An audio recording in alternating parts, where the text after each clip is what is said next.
celebration! Let's go meet Cyno in the desert!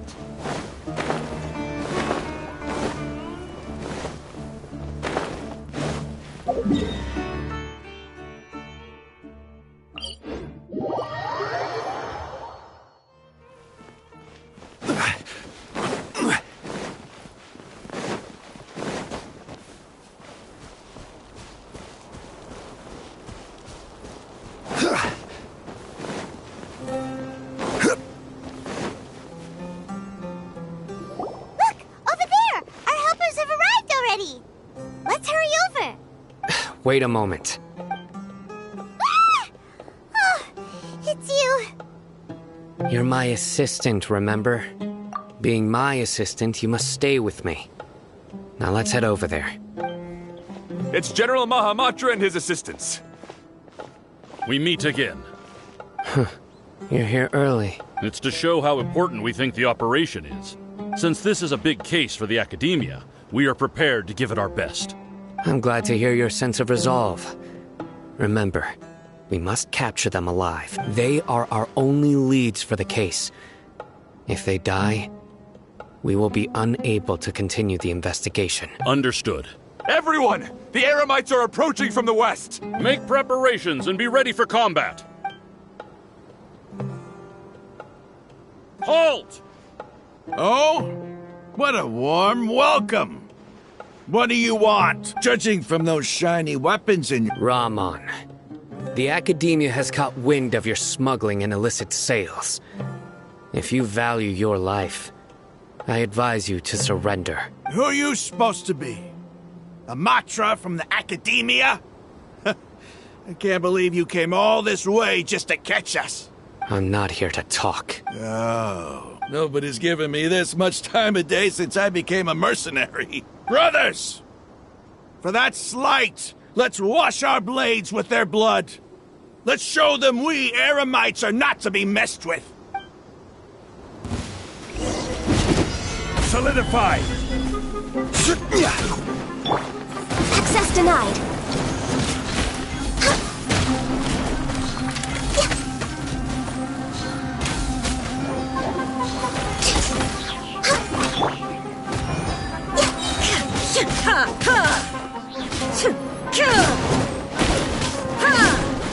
Illusion shattered.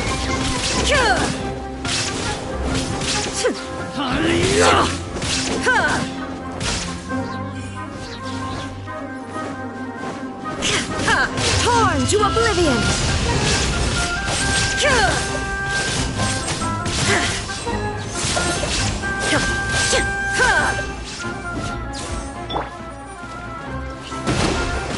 Covenants of the Deep!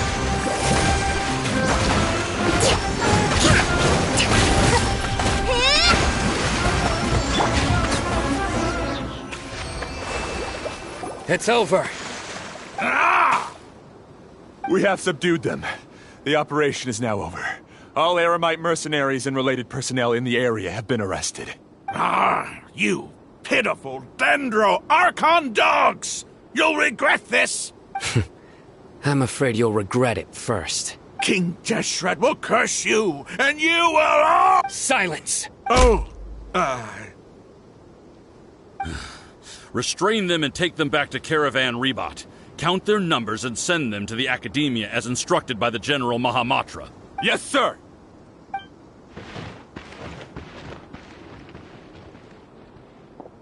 Mahamatra Cyno, I will now take my leave. If you need further assistance, please come to Caravan Rebat and ask for me. Understood. You are dismissed. There they go. Let's talk elsewhere.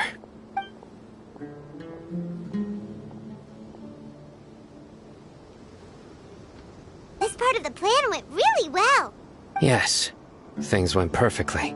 That's fantastic! And that punch you gave Rahman there sure looked convincing enough. Once we're done here, I'll return to Caravan Rebat and oversee the group's transport. I promise. Not the time to celebrate yet. I believe Dia should already be waiting for you.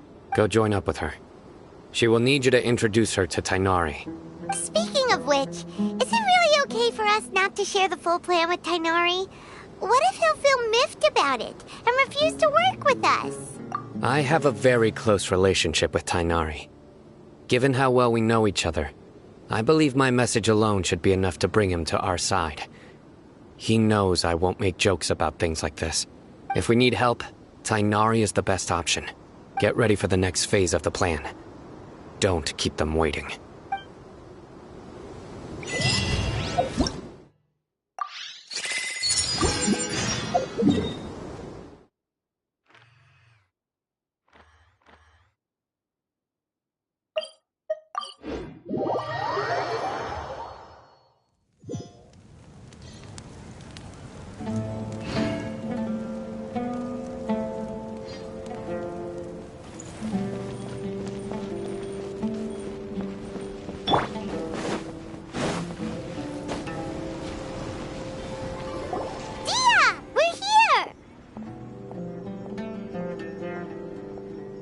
It's about time. Didn't you say our part of the plan is the most important of all? And here you come rolling in late.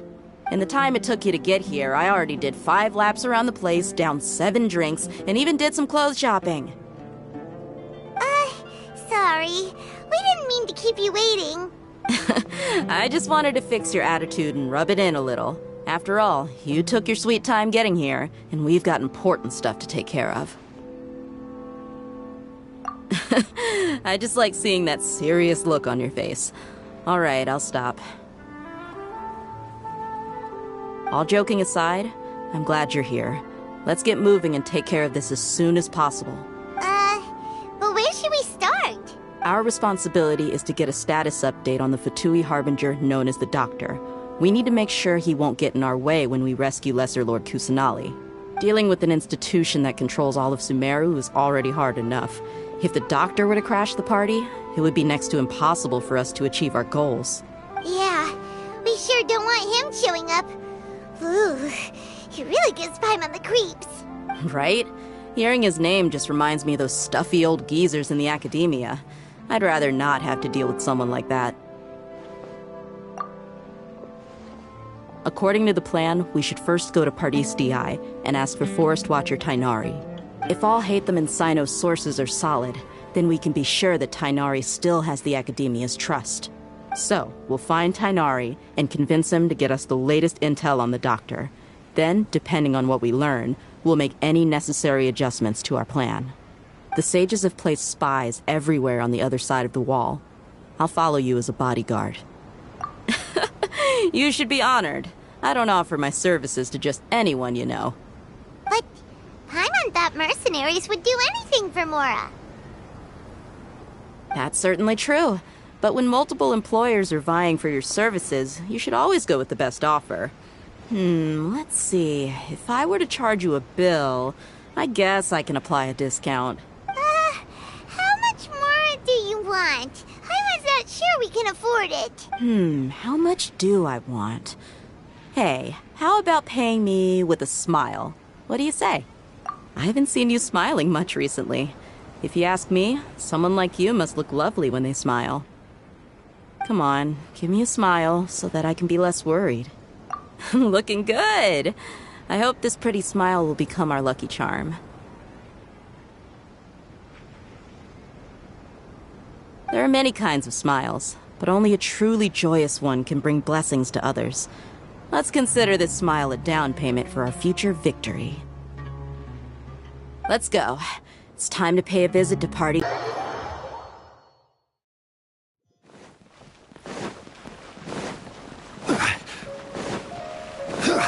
over there! Let's go say hi!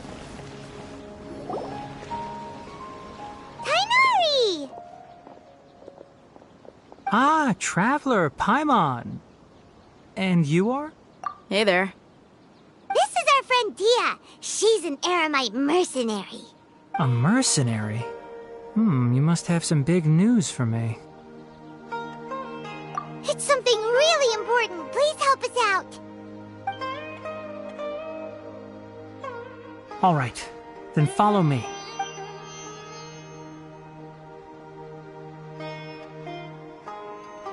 This place is better. We won't be disturbed by any passerby. Okay, what is this important thing you want to ask me?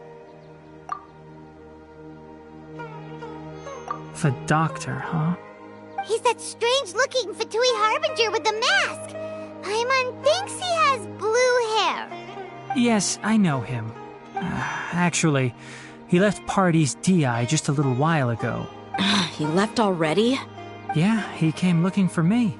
Can I ask what it was about? Sorry to ask you like this after having just met, but your answer is very important to us.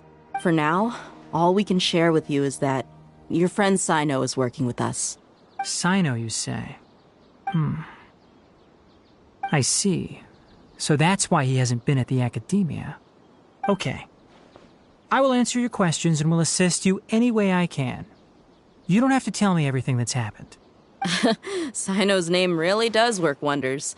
You're not even a little worried that we might have made it all up? Despite having just met you, I can sense that you're the serious type. Between you, the Traveler, and Sino, none of you strike me as the type that would conspire to deceive me. You don't need to tell me anything you don't want to. I'll also get straight to the point. The Harbinger you mentioned came to me because he wanted to take the scholar Hypatia away with him. Hypatia? Why would he want her? And what do you mean by take away? Is he planning to leave Sumeru? Yes. He told me his return to Snezhnaya is imminent.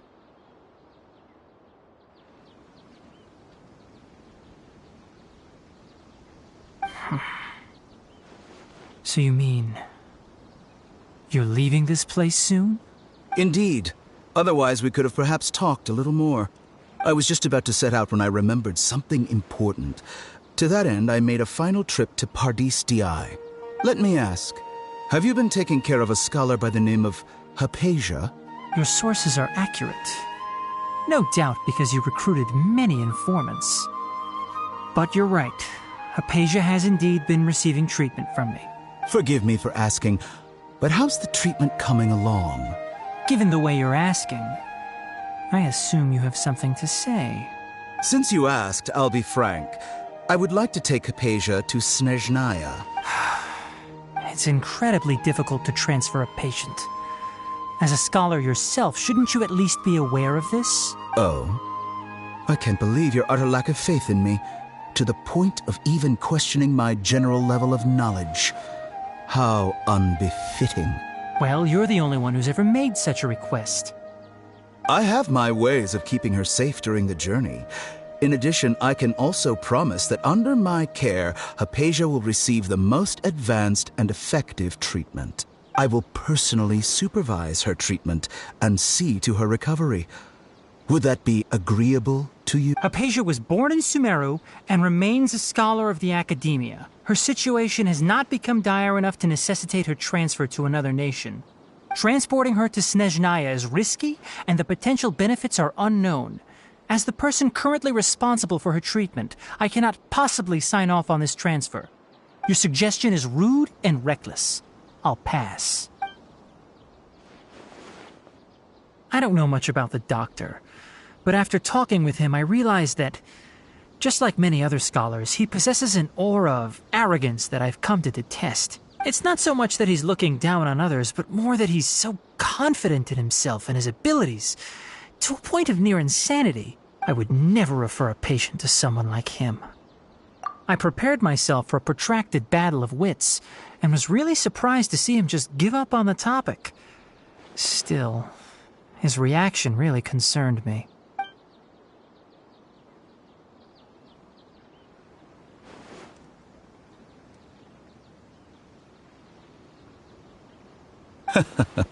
I see. Of course, your opinion makes perfect sense. You're still young, but already quite stubborn. I must say, you are not like what I had expected. Under normal circumstances, I wouldn't just let you off the hook like this. But unfortunately, I'm in a hurry today, what with Her Most Noble Majesty the Tsaritsa calling for our return. Luckily, there is still some time left for me to take care of everything before I leave. It's just as the Academia said, you're a responsible and gifted scholar. Sadly, even with all of that, you're still lacking a bit of shrewdness. And that's also why people like you can never realize that sooner or later, everyone must pay the price for what they've learned.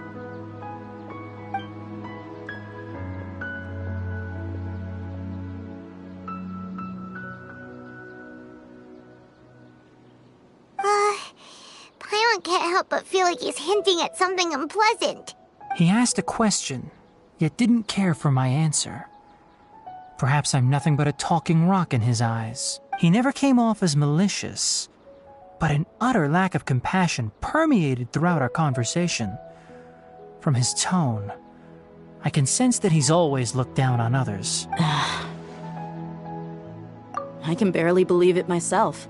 But if that's true, the situation will be in our favor. I don't think I missed any details. Frankly speaking, I don't want you to do anything too risky.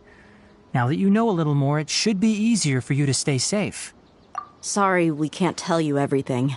We appreciate that you helped us anyway. I won't forget your kindness. It's okay. I have an obligation to do so. To be perfectly honest, all of this may have started because of me.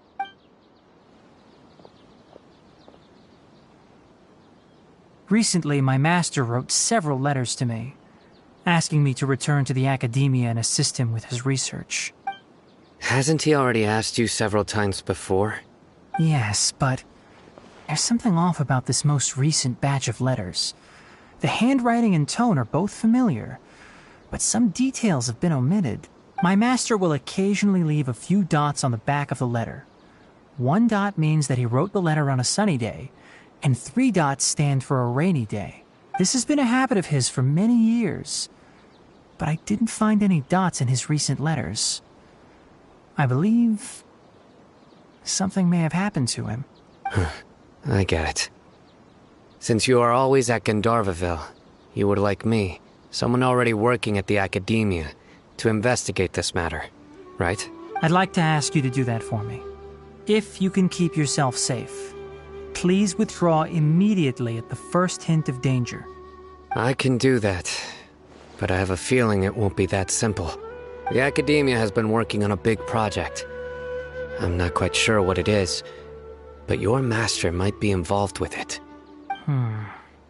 If the higher-ups really are hiding something, then it will be difficult to remove myself from the situation once the investigation starts. If the situation becomes critical, I'll leave the academia. If you don't see me there for an extended period, that's your cue. All right, we've got a plan. I'll stay at Gandharvaville to support you. If that scenario comes to pass, you must be extra vigilant. And be wary of any messages or direct requests from the academia. I must say, I didn't expect a warning like this from the General Mahamatra. Being loyal to the academia doesn't mean blindly doing whatever the sages say. I know what I'm doing. On that note, aren't you also being quite distrustful of your alma mater? The academia, yes, but my master is a man of integrity.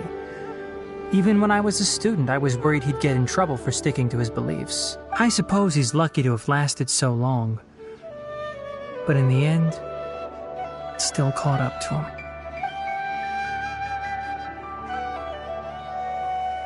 I see. So you noticed something was up with the academia from the very beginning. This may well be how Sino became involved in all this. In that case, I must keep my promise and help you however I can. Also, if you run into Sino again, please help me pass on a message to him. Trust your own senses and experiences. I think this may be something he needs to hear right now. Okay, we'll find a chance to tell him. Thanks. Right. Now let's go hunt down this Harbinger. Oh, by the way, which way did the doctor go when he left Pardis DI? That way. Gotcha. Thanks so much. We'll be on our way.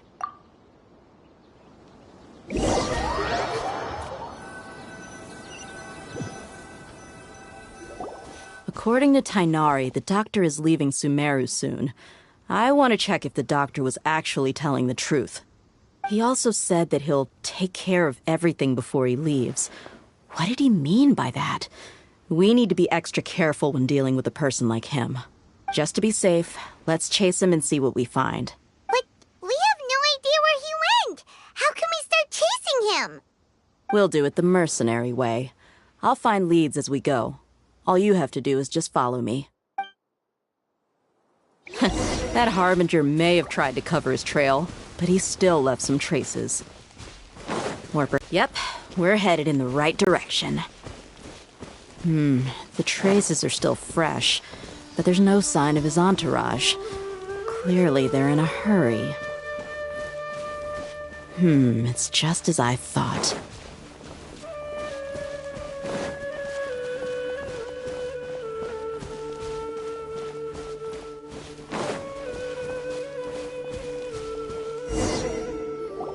We can stop here. I think I know where the doctor went. To the south of here is Port Ormos, which seems to be where they're headed.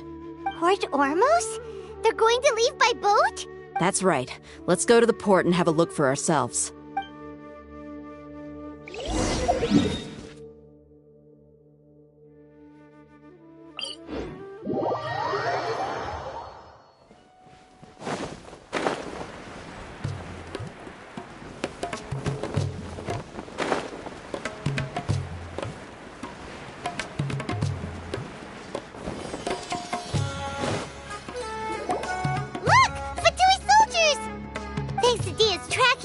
Seems we found the right place. Shh! Don't draw their attention. The port is crawling with Fatui soldiers. Let's keep going and see what we can find. Now this is a proper farewell ceremony for a Snezhnayan Harbinger. The Lord Harbinger is leaving. I've still only seen him once or twice. I used to hold a position in our homeland, and back then, the doctor spoke in a very different way from the way he speaks now. Maybe the way people talk in Sumeru has rubbed off on him? It's always like that when you spend too long away from home. When he gets back to Snezhnaya, perhaps it will also take him some time to get used to the life there again. Huh? But, sir, that can't be right. No, I remembered like it was yesterday. Both his expressions and tones are now very different. Also, for some reason, he seems like he's all smiles now. You must be mistaken. Nobody's supposed to look happy when they're on a business trip.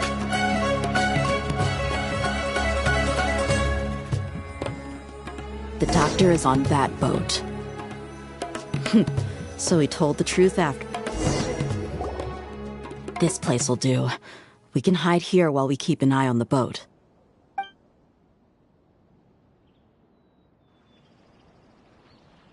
Huh? Uh-oh. He saw us. Huh? Is he waving at us? It's time to say goodbye. Wait, is he the only person on the boat? You mean there's nobody with him? And where are all the soldiers we saw in the port just now? They were all here just a few minutes ago, but now they vanished. So this was a trap. Wait, don't tell me that. Luckily, there is still some time left for me to take care of everything before I leave. Oh no. They might be after Hypatia. Let's get back to Party's DI. I would also try to take her away. And if I couldn't... Oh no! Are you saying they're going to kill her? Let's go!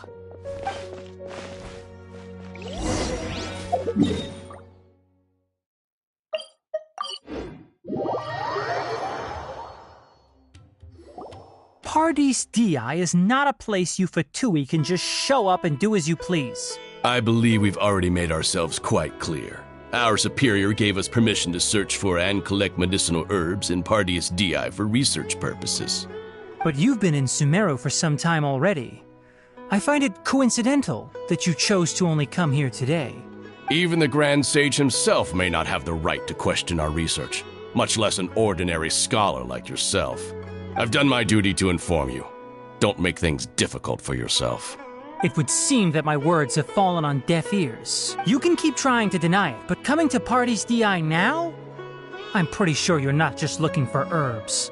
With all due respect, your baseless speculations will only lead to unnecessary trouble. Well, you only have your Harbinger to blame.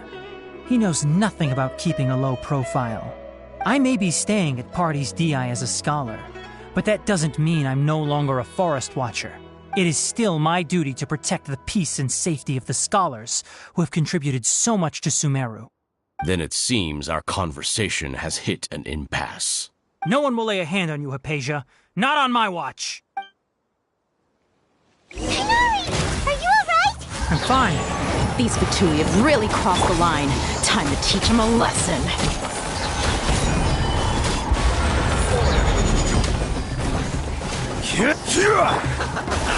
Eat up! Eat up! You need to hurry up! This one's well! Feels clogged! There's no use resisting! Give us Hypatia! Keep dreaming! Yeah, Tighnari! Beat him up!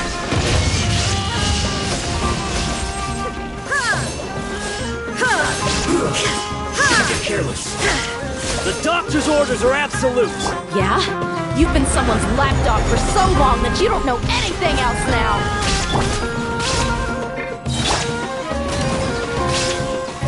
Let's end this quickly!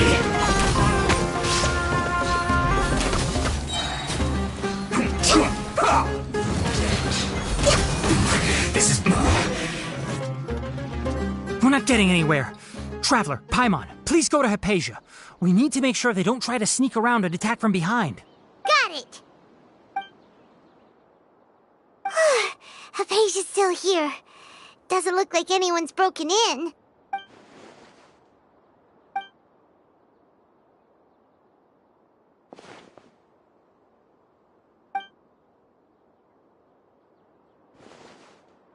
Well, how is she? Oh, that's good.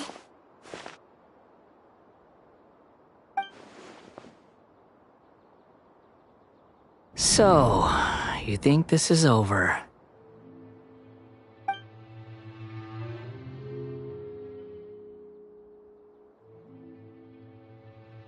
What? The Balladeer is here?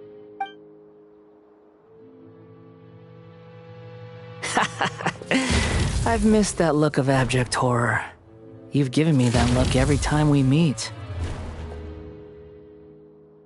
But, where is he?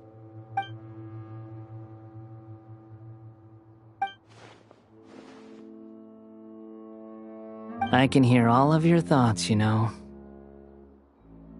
Don't you remember? I already saw you the first time you came to Party's DI and made contact with Hypatia. I didn't need to do anything. It is her honor to be able to connect her consciousness with me. Who are you talking to? It can't be the Balladeer, right? That's impossible. I know you must be curious. I might as well tell you that I decided to enter Hypatia's consciousness the moment I sensed your touch. I wanted to observe you on a fool's errand. Hey, Traveler! What are you doing? My deification is nearly complete. All that's left now are just some final details.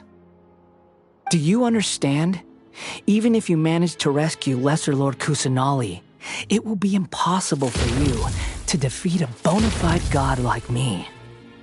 Is it wise to force that childlike god into a divine battle against me? Scholars consider the god of wisdom to be the sum total of their faith. It's how they can justify reverence for a god as they construct it. But this also shows that humanity's worship of gods is a combination of blasphemy and exaltation. It's truly laughable.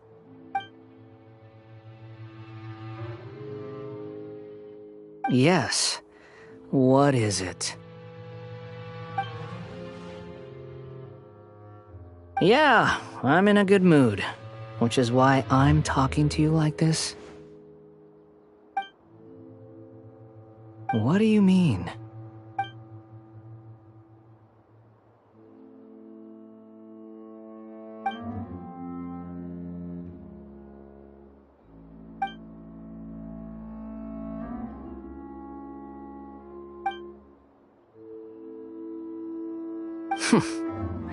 Those words almost make you sound like a friend who actually cares. But you're wrong. I'm different from all of you. I was born to become a god. My entire life up until this point has just been a meaningless routine. Just think about a sheet of paper. By itself, it holds no meaning. The content recorded on it is what gives it value. All I had recorded down before were some painful memories and boring human feelings. Such senseless drivel should have been erased a long time ago. Indeed, to me, the sight of you fools in your futile struggles is far more amusing. Tell me, just what has this world done for you to protect it with such zest and conviction? I'm connected to your consciousness, so I can hear what you're thinking and sense the depth of your determination. This is a good conversation we're having. So here's a word of advice. Let go of your misguided guardian complex. You know nothing about the truth. It'll be for your own good, as well as everyone else's. Humans are a species that can only find bliss in ignorance.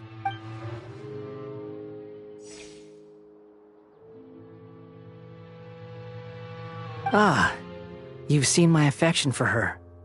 If you were in my position, I think you'd feel the same way. She peered into my consciousness and saw my past. Someone like that is qualified to become my first follower. All gods need followers. So Hypatia has been chosen. Her appearance heralds my imminent arrival at the throne of divinity, while her worship shall become my glory. You're doubting me again? No matter. Soon, you'll know what kind of authority you're challenging.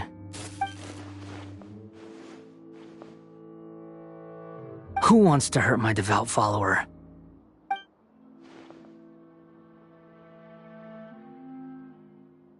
The doctor wants to hurt my first follower?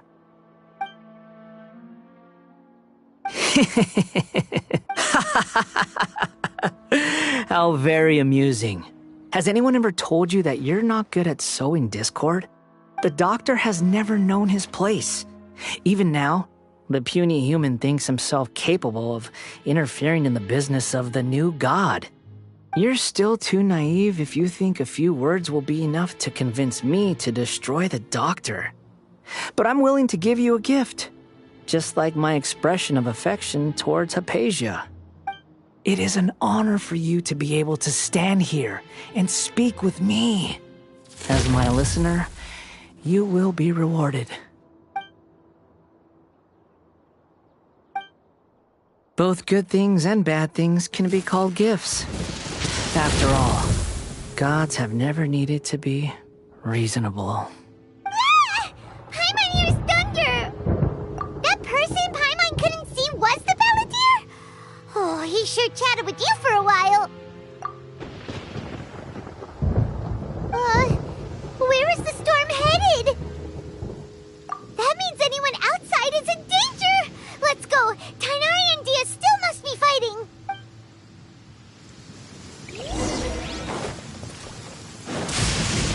Next on the agenda...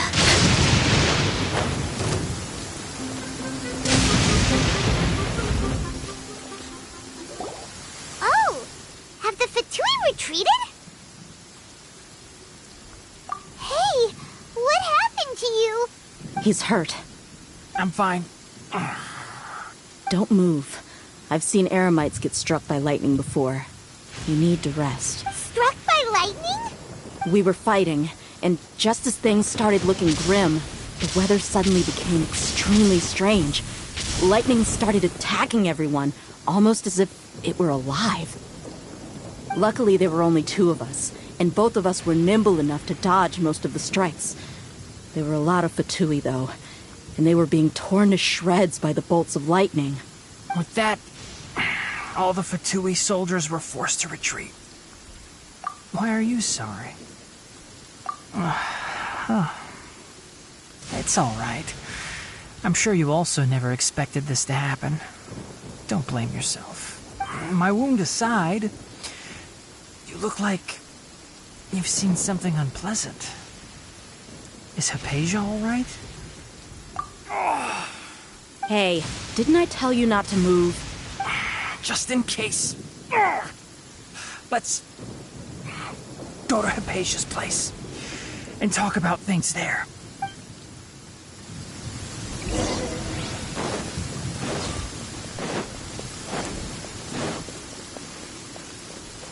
We're way behind schedule.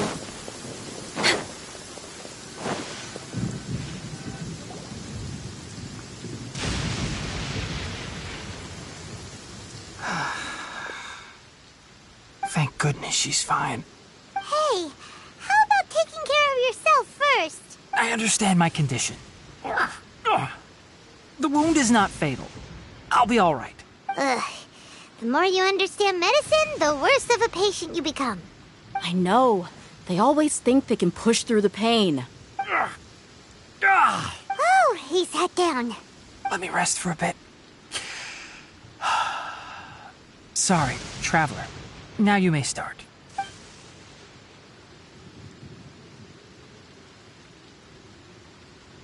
So that's what you were talking to the Balladeer about?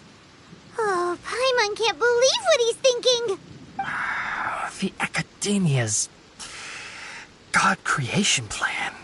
How ridiculous. That sounds, ambitious, I guess? Anyway, this is all way beyond me. As long as I can enjoy every day with a drink in my hand, tasty food in my stomach, and a good night's rest, that's enough. I haven't even thanked you for your help back there. Don't mention it. Well, if nothing else, all this proves that the doctor really did have some urgent matter to attend to, and left Sumeru in a hurry.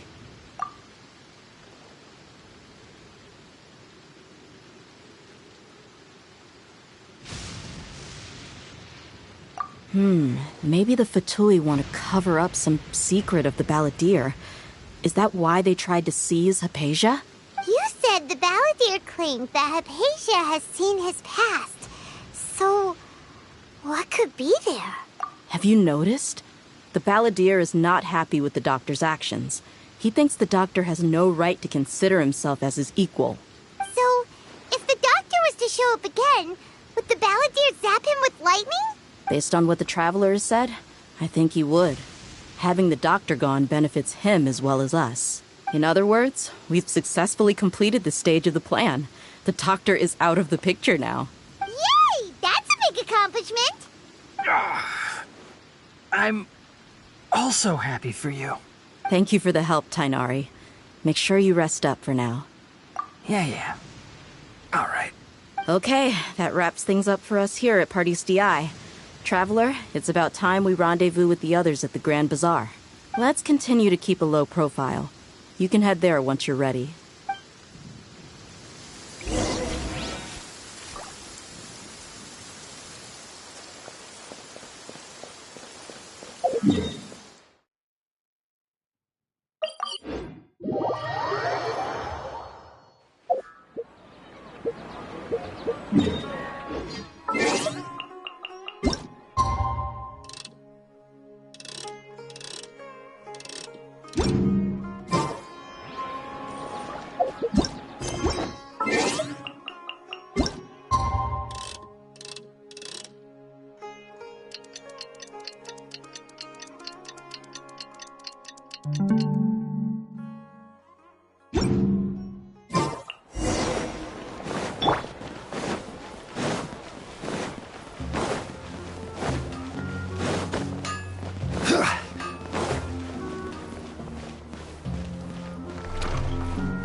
All right, everyone is here.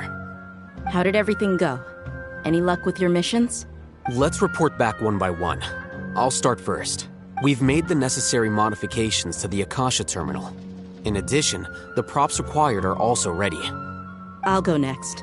The Traveler and I went to Party's DI. The situation was a bit complicated, but we found Tainari. Unfortunately, he was wounded during a fight. Who was behind it? Well, that's the tough part. What should I say, Traveler?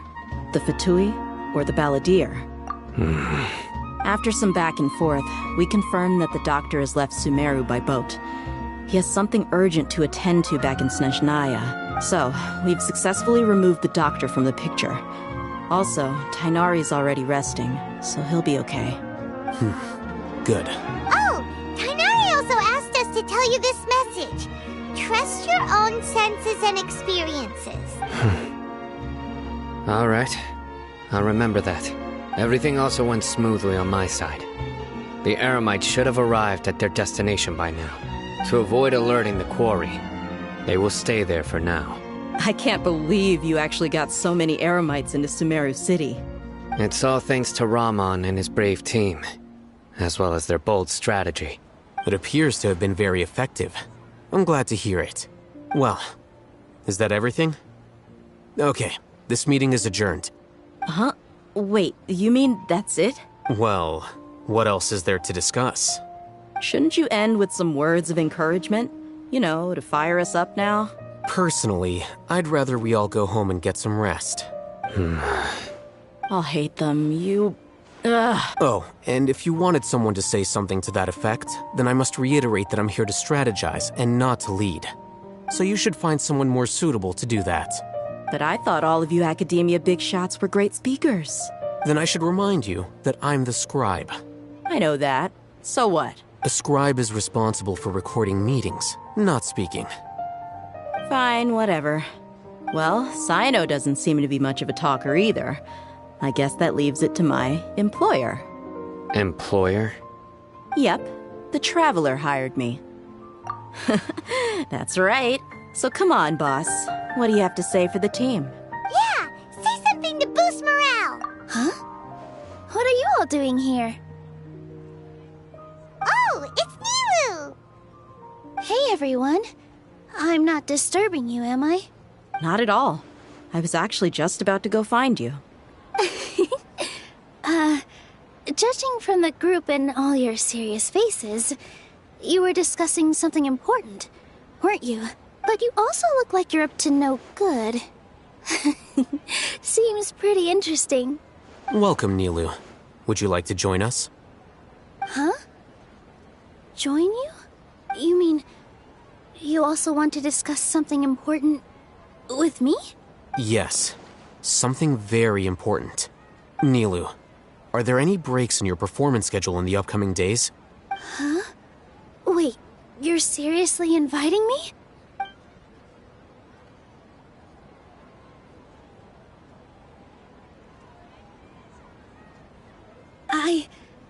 I can't believe my ears. You are truly the bravest and most passionate people of Sumeru, well, that I've ever met. Ahem. Oh, right. The Traveler and Paimon are not from Sumeru, but you are awesome as well. That's right. I must admit that I'm a little scared, but I'll try my best for Lesser Lord Kusanali. If I can somehow use my abilities to help you, then count me in. Remember, believe in yourself. Okay. I'll get my friends at the Grand Bazaar to help us tomorrow. Just remember not to say too much. Be discreet.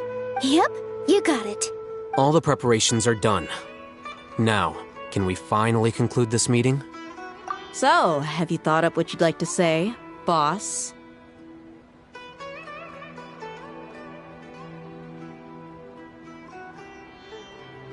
Yep. It's a grand plan and we're all super awesome!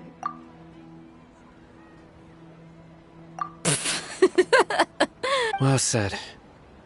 A good night's rest before an operation can be the difference between success and failure. Thankfully, I've had my place to myself recently. It's been nice and quiet. Huh? Oh, nothing. Alright, let's all go home and get a good night's sleep so we can be up early tomorrow. Okay. So I guess that means it's time to say goodnight now. Yep! Good night, everyone!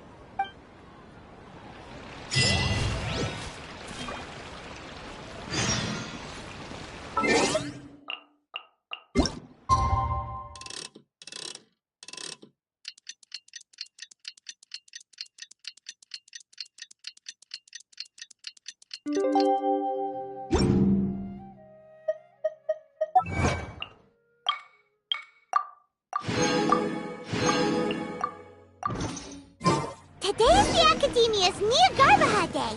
We can finally put our plan into action. Alhaitham should be waiting for us. Let's go to the Academia and find him.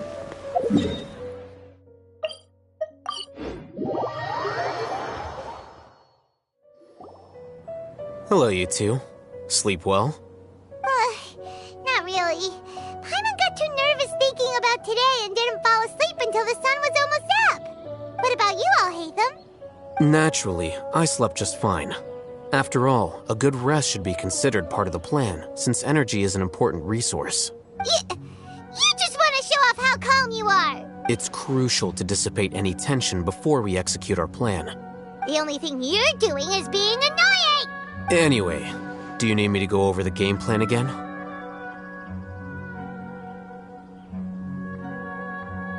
Our target is Grand Sage Azar's office. Everyone in the Academia knows that's where the Grand Sage's console is. Only they can operate it. Many restricted commands and operations are executed via that console. I'm sure that console has a way to free Lesser Lord Kusanali. You know, Paimon's been thinking, what kind of technology could let the sages imprison even a god? That isn't something they could have accomplished with their scholarly talents alone. In the Sanctuary of Suristhana, there's a device of Greater Lord Rukkhadevata's that she once used to isolate herself while meditating. 500 years ago, the Grand Sage at the time modified the device so that it can no longer be controlled from the inside. They were effectively trapping one god with the power of another. So, how are we gonna get to the Grand Sage's office? Don't forget, today is Niagarbaha Day, arguably the most important day to the Academia. The sages and core Academia personnel are busy loading the latest batch of research developments and legal decrees into knowledge capsules so that they can be entered into the Akasha. All the Darshan's researchers have their noses to the grindstone, and the Academia's grounds are flowing with all sorts of people. It's the perfect time for an infiltration. When the Grand Sage leaves his office to supervise the entering process, that's our cue to access the console and free the Dendro Archon. Well, yes. That's just the visible side of our plan, after all. If precedence holds, the Academia should have already started preparing for Niagarbaha Day. Everyone should be in position. All that's left is for us to lead the charge. Let's go. So are we just gonna walk in through the front door, or...? Yes. Were you expecting a stealthier approach? Paimon can't think of a good comeback. Alright, it's all on Alhaitham if things go south.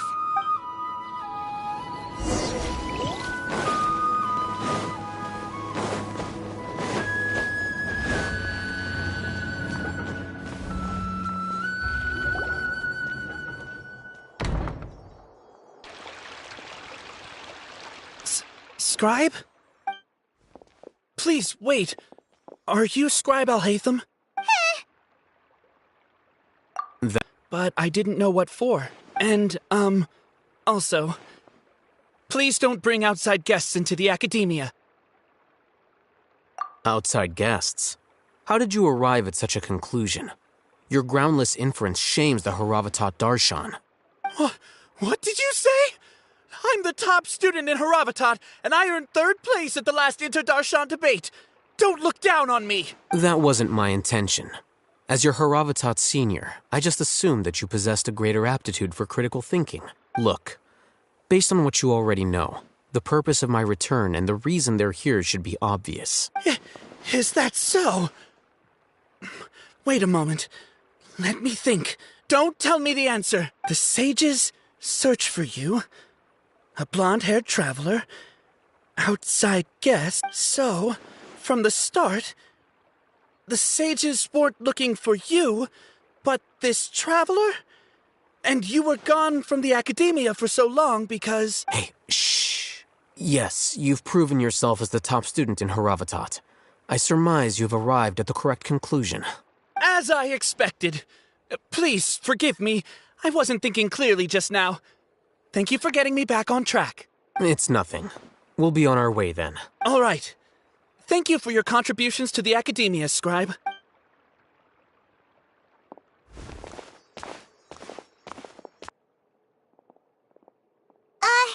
What the heck just happened now? What did he just guess? I'm afraid I don't know either. You have no idea? Mm-hmm. He convinced himself of whatever truth he came up with. That is the so-called pride of a scholar. If someone questions their academic facility, they will instantly feign understanding to keep up appearances. Nowadays, the academia is rampant with this type of scholar. Their obvious farces of intellect only serve to highlight themselves as fools. Wow. So there are special ways to deal with smart people. We don't even need to make up our own excuses. We shouldn't waste any more time. It would be problematic if we missed our window of opportunity. Let's go.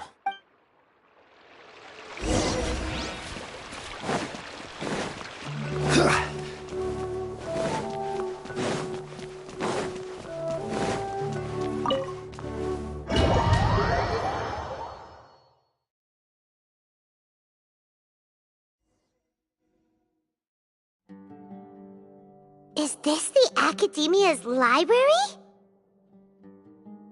Indeed. Known as the House of Dana, it is quite possibly the most extensive special collections library in Teyvat. There are a lot of students going through here. Is it really okay just to waltz right in? The Academia marches to a fast beat, especially since it's Nagarbaha Day. They're all occupied with their own matters. Just act natural. Now, hurry along.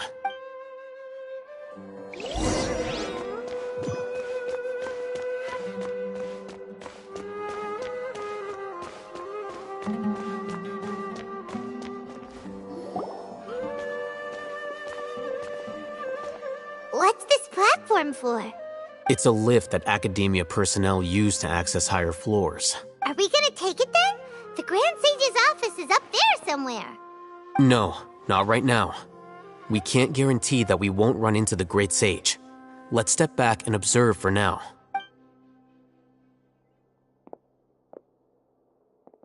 You think the Grand Sage will exit from there? And after he does, we'd sneak past him?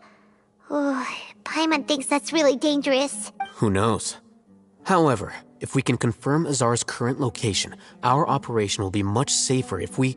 Allow me to offer you a hint. If you wish to know his location, look behind you. What's Grand Sage Azar doing here? Do not tell me you believed the Academia would not grow suspicious of you after such a prolonged absence, Scribe. An eyewitness had informed me of your whereabouts, so I came to personally welcome you. Great Sage, I didn't expect you to care so much about me. I'm truly flattered. I'm sure. But compared to you, I am far more interested in these two unexpected guests. You are the Traveler and Paimon, correct? It's a pity that only now have I been afforded the opportunity to formally meet two of Sumeru's most esteemed guests. I do apologize for my lack of decorum. Excellent. You immediately initiated discussion instead of attempting to prepare some perfunctory excuse. You clearly understand the situation at hand, and have no intention of making a reckless stand. The foot traffic here renders this place unsuitable for discussion. Please, follow me to my office.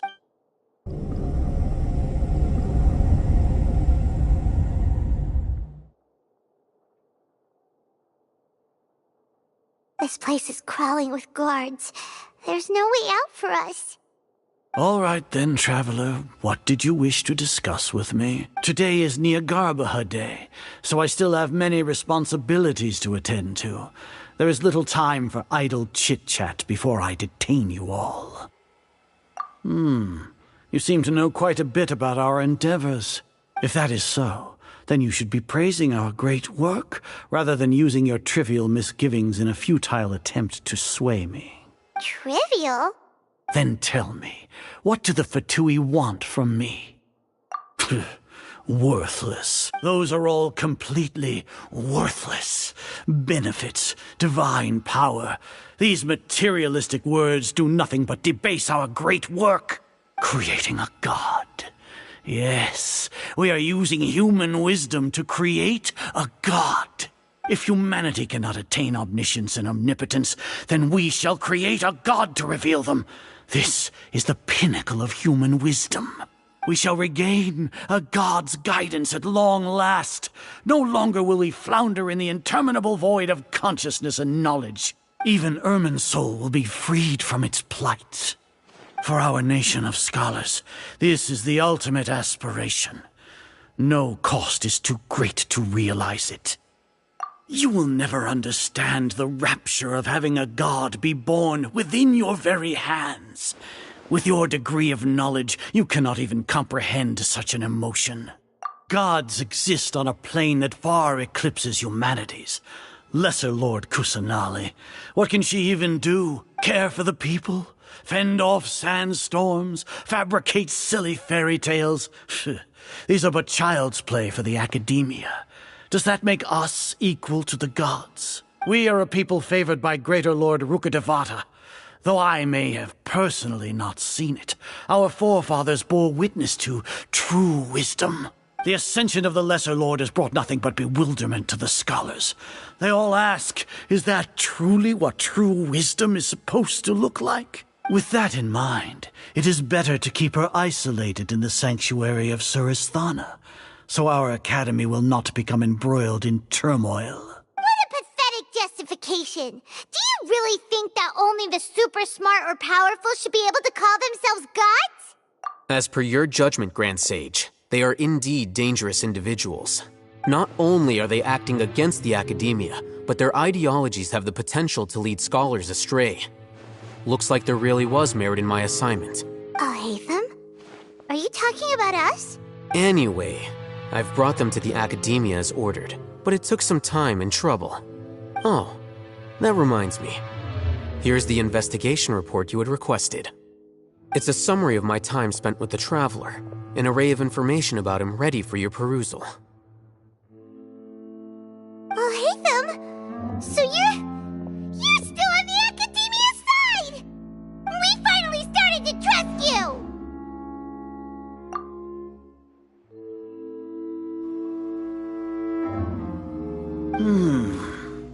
Excellent. Detailed contents with no errors. I would expect nothing less than an immaculate report from the scribe. As it is Niagarbaha Day, I'll enter the information on you into the Akasha. Surely you know what that means. We'll be monitored, just like Sino. With the Akasha's calculation prowess, all of your actions will be predicted with an accuracy of at least 98%. Furthermore, your data will be updated in real time whenever new information presents itself. To put it into words you can understand, wherever you go, you will be walking under an invisible leash. This is Sumeru's greatest penalty for dishonest persons. Are you not familiar with the concept that great responsibility begets an equally great suspicion? In any case, you are Sumeru's most concerning external variable. Locking you down will greatly decrease the chance of any undesirable outcomes coming to pass. You're despicable! Despicable? Perhaps from your perspective, but I suppose you had mentally prepared yourselves for this, no? Your ploy was to sacrifice the Traveler here, was it not? Lord Azar, I know what you're trying to say, but I've been following your plan this entire time. Why are you doubting me at this juncture? Must I delineate your entire plan? Very well. I will spell things out. First off, I received an eyewitness report that you were spotted with the Traveler at Caravan Ribat. However, you immediately departed for the desert and escaped surveillance range. Judging by the time, you all likely encountered the truant General Mahamatra in the desert. Am I correct? Maybe Paimon shouldn't have mentioned Sino just now. The academia had not received correspondence from its scribe for a prolonged time. You were also in the company of the Traveler, a close associate of Lesser Lord Kusanali and General Mahamatra Sino, who had defected from the Academia. With their instigation, what was the probability that you would betray the Academia? Rationally speaking, 50%? 70%? What do you think? Regardless, that's only a guess. The facts are that I've brought the Traveler right before you, and I gave you my report. Indeed, your boldness deserves praise. To think that despite status as an outlander, the Traveler is still willing to sacrifice for the sake of your plan. If I'm correct, you have a contingency plan to save Lesser Lord Kusanali and ruin our great work.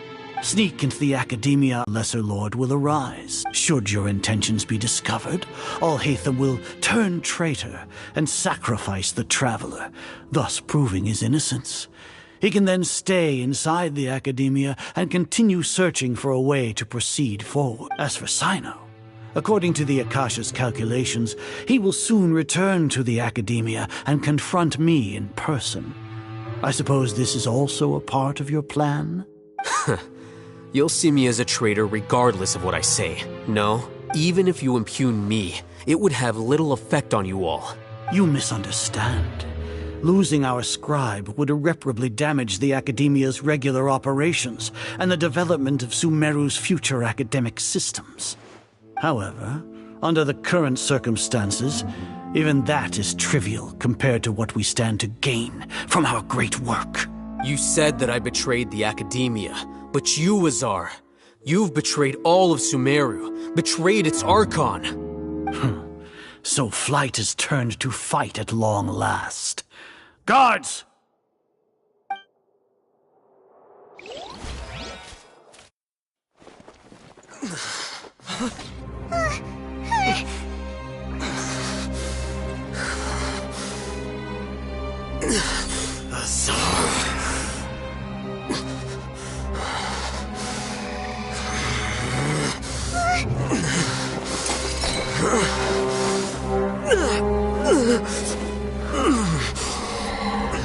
Well, what do we have here?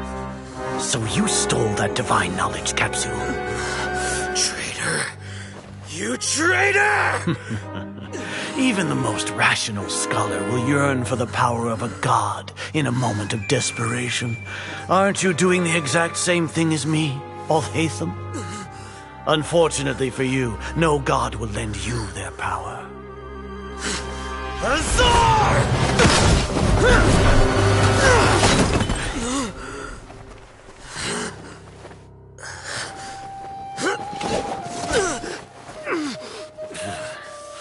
He has gone completely insane.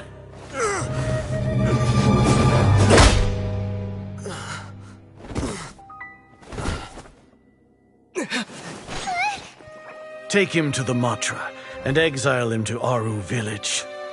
Then find someone to take these two to the confinement room. I'll deal with them later. Grand Sage, we've finished all required preparations for Nyagarbha Day. We may begin to enter the capsules now. Excellent. You may begin.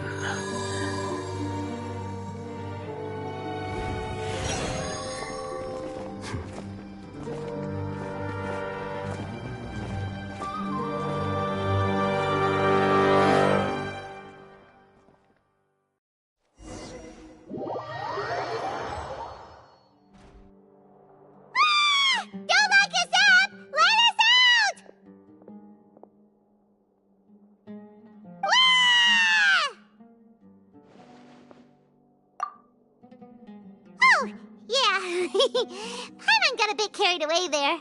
How was Paimon's acting just now? Great, huh? Everything's going according to plan so far. We made it into confinement, and Alhaitham's probably done with his part too. We even managed to trick Grand Sage Azar. Alhaitham sure knows how to cook up a plan. What are we doing next? Paimon has trouble remembering things when she's worked up. Right. Paimon thinks it went something like this. Apart from that, we still have yet another goal in the first stage of our operation, which is to send the Traveler to the confinement room. What? He's always been the person the sages are most afraid of, as well as the greatest obstacle to their successful implementation of their plan. They are very aware of the risk he poses to them. Once the traveler is imprisoned, the sages will likely think that everything is under control. And with their guard down, the next phase of our plan will have a much higher chance of success. I can already see the pompous looks on their faces. Oh, that's a super tricky plan. But Paimon still thinks it's not really worth it. That isn't the only reason, of course. He has a more important task once he's in confinement. According to the Academia scholars in Ramon's custody, Lesser Lord Kusanali has sealed off her consciousness in the Akasha ever since she was captured by the Doctor. That way, they can't pry any more information from her. Even if we break into the sanctuary of Surasthana, it will take time to awaken Lesser Lord Kusanali's consciousness. We need to do that in advance. So our job is to wake up Nahida! Okay, totally worth getting thrown in jail for. The confinement room is inside the Academia, close to the sanctuary of Surasthana. It's a completely enclosed space, and you won't be receiving any visitors. I'll work with Ramon's scholars to make some modifications to your Akasha terminal. Once you're in, get as close as you can to Lesser Lord Kusanali and try to connect to her consciousness. However, as for whether she'll actually wake up, that will depend on our luck.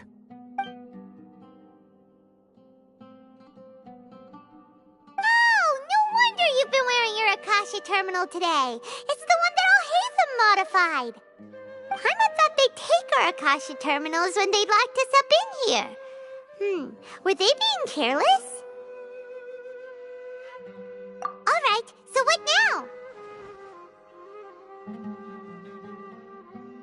Sounds easy enough. We can finally talk with Nahida after all this time. Let's do it. There's a light flashing on your Akasha terminal. It's almost like... the faster it blinks, the better the signal.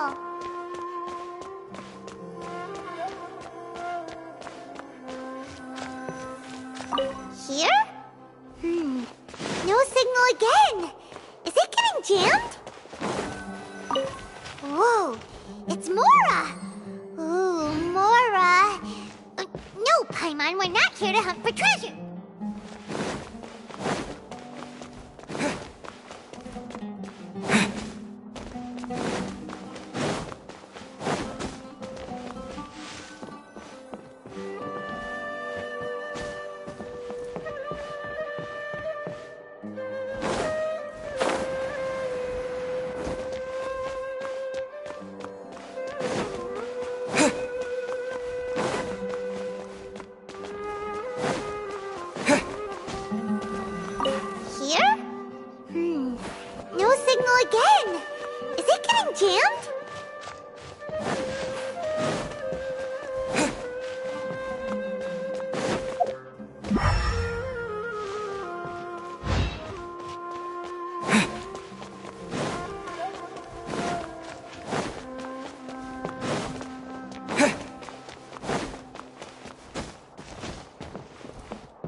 Nahida! Hey, Nahida!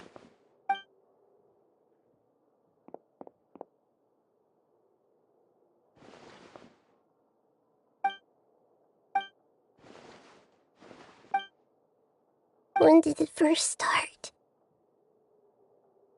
Oh, right. It started from the moment I was born. I wanted to become a worthy Archon. So I've kept studying. Kept listening to my people and their hearts. Kept looking for a way to save Irminsul. So I can catch up. Catch up to Greater Lord Rukkhadevata. But I'm stuck in the sanctuary of Surasthana. The sages are creating a god to replace me. And I'm forced to lock my consciousness in this boundless darkness. Nahida!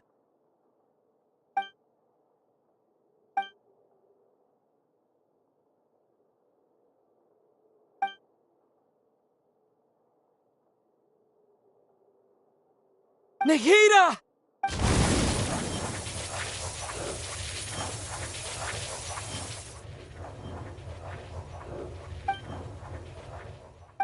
It's so quiet here.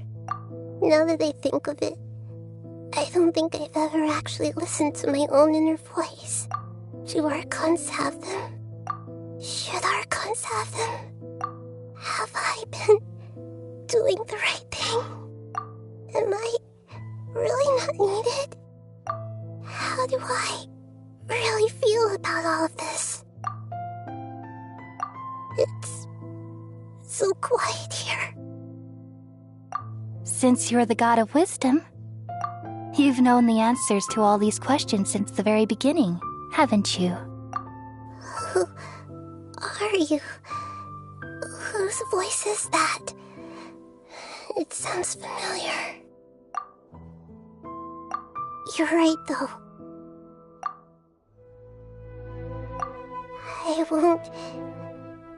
I won't ignore my own voice anymore.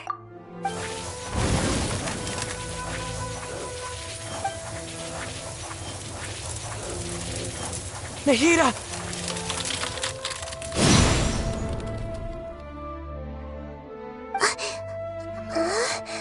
Nahida? Did you wake me up? Thank you. Why are you here? We're here to rescue you. Are you alright? I'm fine. It's just, when I think of everything that's happened to me, I feel really angry now. You should have been angry ages ago.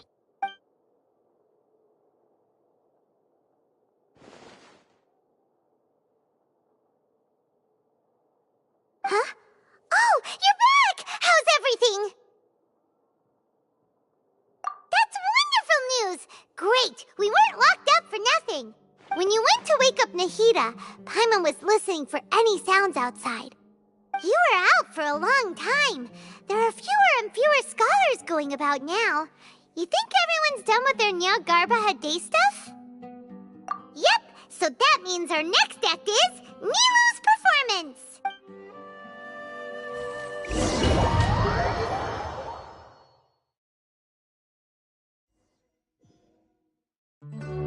Nilu, are you sure about this? You're taking such a great risk for them. I'm sure, and I'm going. You know that I don't like to pass up any opportunity to dance, and this one is especially important. All right. You seem to have a lot of trust in them, so I won't say more on the subject. But if anything happens, the few of us here may not be able to help you. Don't worry. They've been through worse. Everything's going to be fine. All right. You know, if you really do get arrested, we'll do everything we can to get you back. Be careful, even if it's only for our sakes. Thanks, Mr. Zubair. You're so very kind.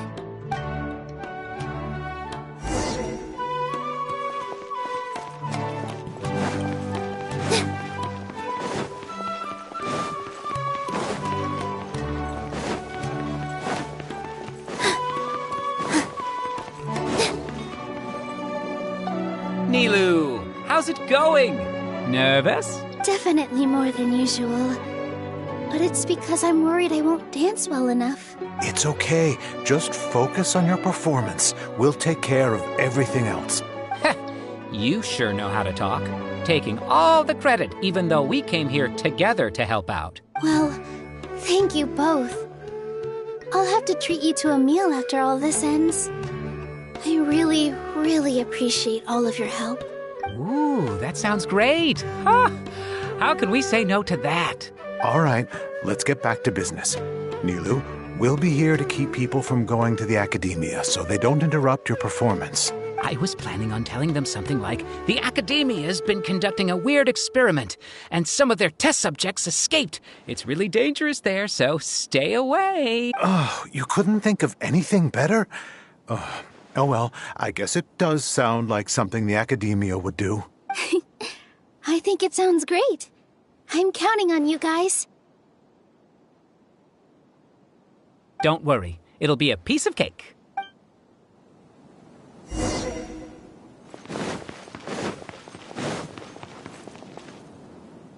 Hey, Nilu! Sorry, it's great to see you, but I'm really busy right now. Our Bait People Away with Yalda Candies plan is working beautifully. Do you want some candy?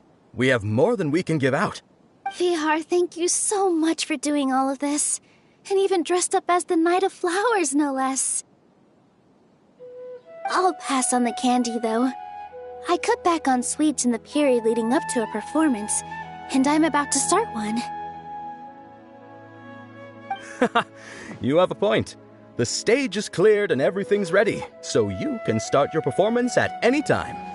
Yeah, thanks to you. I'm really grateful. All right, time to hit the stage. You're welcome. The honor's all mine, since I'll have such a great view of the show.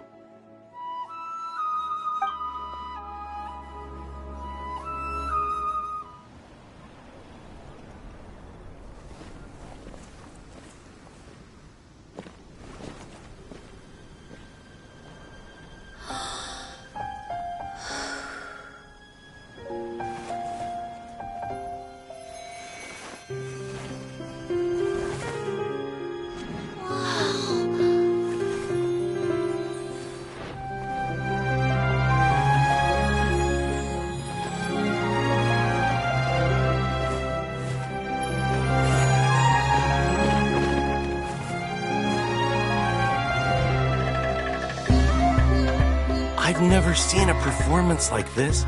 This is incredible. Yeah, but I heard that public performances like these have been banned. I can't believe she's doing this here.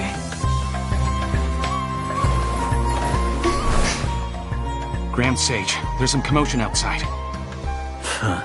How uninteresting. Issue the new Prohibition Act from the Akasha to the guards. They'll know what to do. Do you think we should, stop her? Let's just watch for a little bit longer.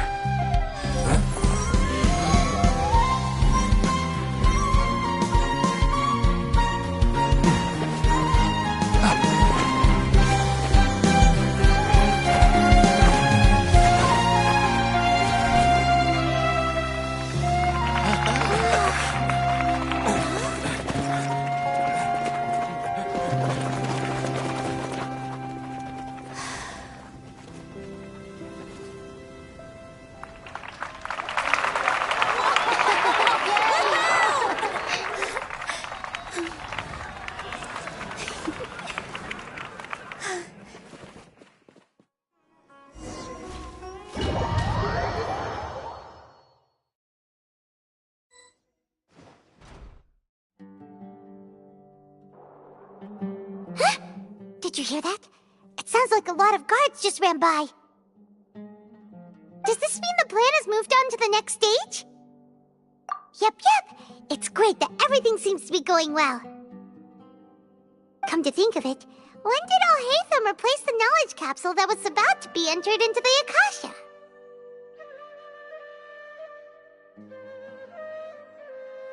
Oh, so that's when he did it! Paimon was too nervous to notice. Speaking of, didn't Haytham also yoinked the divine knowledge capsule from that mercenary leader in Port Ormos when everyone else was distracted? Oh, it's a time-tested trick of his. Review our plan for this stage again. It's not like we have anything else to do right now anyway, and it'll help us feel more confident. Paimon remembers that Nilu's task was supposed to go a bit like this.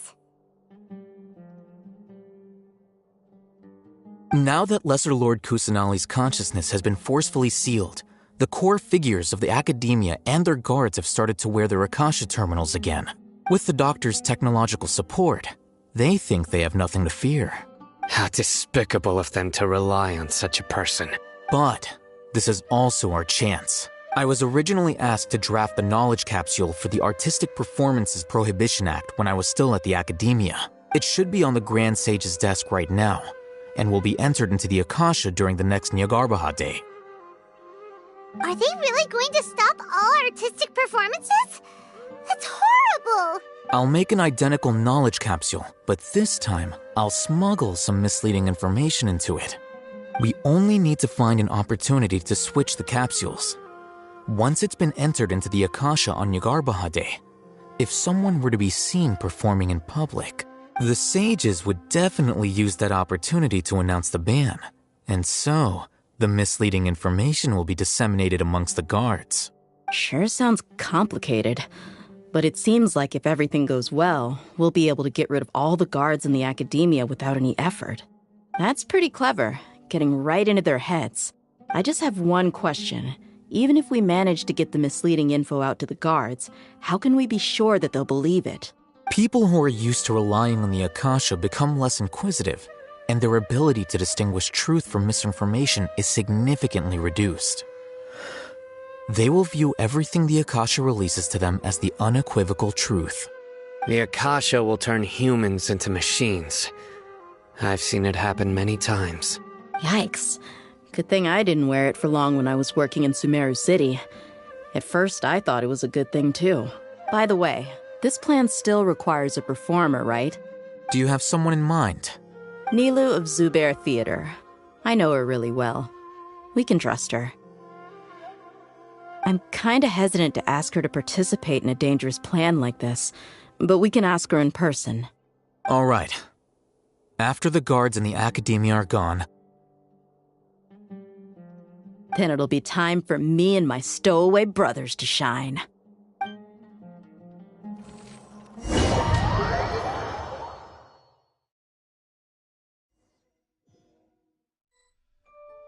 Here they come. Did you see that, Raman? They came out from the Academia in droves.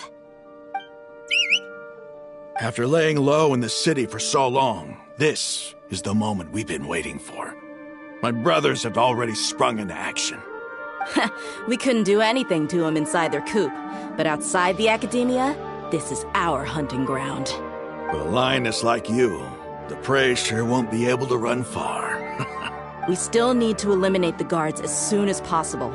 If we give the sages enough time to realize what's happening, the plan's doomed. Yeah, all they've done is to sit on their cushy salaries and twiddle their thumbs all day while we fought and struggled every day in the desert. The only advantage they might have is their numbers. Speaking of which, most of the guards who report directly to the Six Sages belong to the Corps of 30, but they have a completely different reputation. Following those blasted sages every whim, throwing away all the principles of being a mercenary. As someone in the same profession, I'm obligated to teach them a good lesson today. Indeed. The trap has been set. All we need to do is lead them there.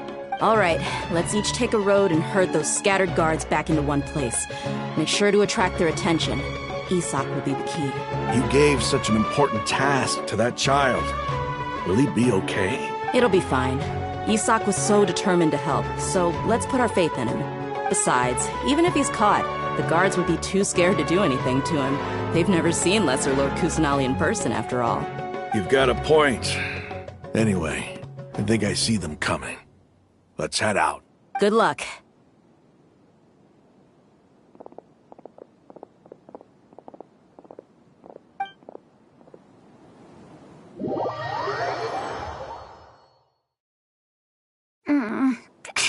This Hey, do you remember what you need to do, Isaac? When the guards get here, you'll pretend to be Lesser Lord Kusanali and run away from them. Oh, yeah, I remember. Of course I do. I'm just a little nervous. Relax. Don't think about getting caught. Even if that happens, we won't leave you behind. You only need to think about getting the guards' attention and leading them to the Grand Bazaar. Leave the rest to us. Okay, got it. I'm here to pay back Lesser Lord Kusanali for helping Grandpa. I won't get cold feet. Hey, they're here. I can see the Academia guards. All right, it's time, Isaac. Take a deep breath and go. You can do this.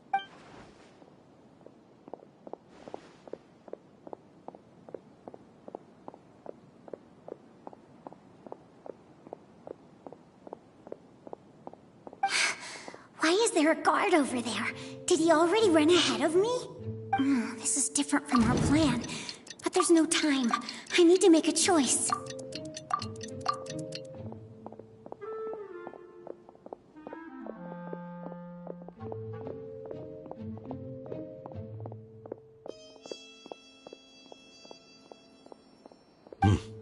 Let's have a look behind the house. What should I do next? Huh. Looks like nothing's here. A wasted time. Luckily, he didn't check behind the tree. What should I do next? The guard looks alert. What should I do next?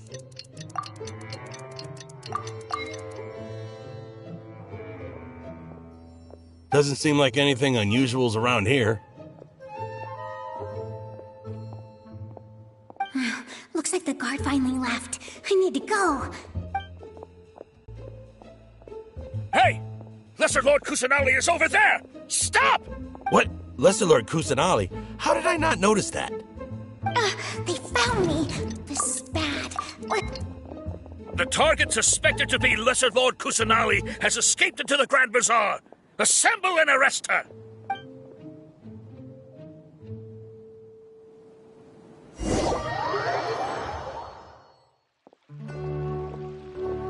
Where did she go? How did she disappear? Did we lose her? Hurry up and find her! Hey, why is your team here? Didn't we say to split up our search? Hurry! Hurry! This place is... Why are you all here? Yeah, isn't it one heck of a coincidence? Everybody's here.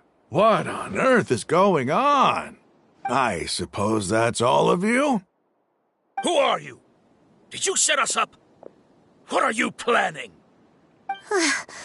Phew, that was rough. I almost got caught. Little brat! So you're not actually Lesser Lord Kusanali. Who exactly are you all? Eremites from the desert? Just some colleagues.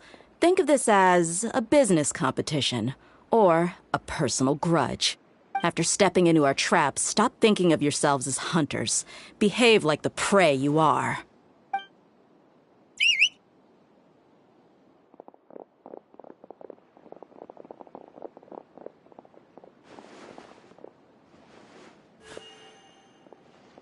An ambush? How's that possible? This is Sumeru City, but mercenaries from the desert somehow ambushed us! You've spent all your time hiding away in the Academia. This place has long since become our hunting ground. Brace yourselves!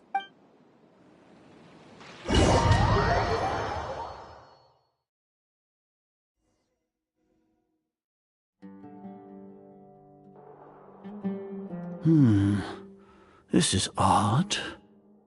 The Academia has quieted down after the conclusion of the Nyagarbha Day ceremonies, but it's much quieter than usual. Where are the guards? Why have I not seen a single one? Guards? Guards! Grand Sage, how may I be of assistance? I called for the guards. Why did you come? My apologies, Grand Sage. Right now, all Academia guards have entered the city to perform the ordered arrest. I thought you knew.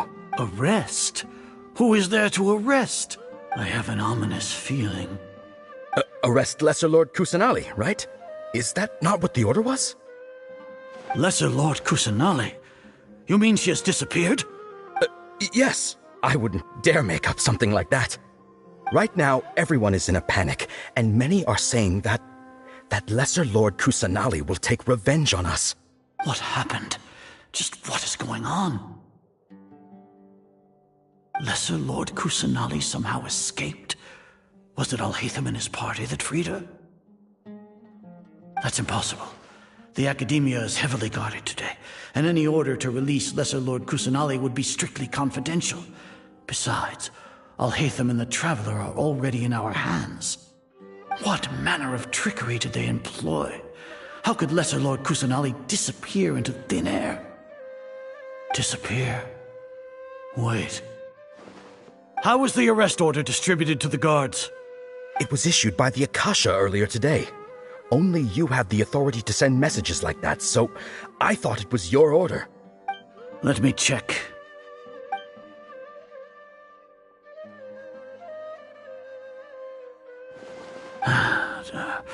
Here. Lesser Lord Kusanali has escaped from the sanctuary of Surasthana. Go to the city and arrest the escapee immediately. The Akasha indeed contains this information, and it clearly appeared in my mind. How did they bypass my permissions to issue this kind of message? Was it the report about the Traveler that Alhaitham submitted? No. I specifically checked that knowledge capsule before entering it into the Akasha. Could that have been a red herring? Well, even if I figure it out now, it won't make any difference. The important thing now is to confirm Lesser Lord Kusanali's status. Have you been to the sanctuary of Surasthana to confirm that Lesser Lord Kusanali has indeed escaped? Confirm? No, I haven't. It may be a bit offensive to say this, but Grand Sage, what you're saying doesn't make any sense. How can the information in the Akasha be inaccurate?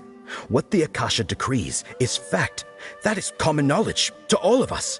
If we have to confirm the information and knowledge from the Akasha ourselves, then how is that any different from us learning that information ourselves? Wouldn't Greater Lord Rukkhadevata's legacy lose its meaning that way? In the beginning, it was I who asked you to believe in the Akasha, to believe in the legacy left by Greater Lord Rukkhadevata. Are you trying to use my words against me? No, Grand Sage. I'm merely confused because I believe in you. I never meant to refute you. Stay here and see if there are any suspicious people around. I'll go to the sanctuary of Surasthana on my own. Yes, Grand Sage.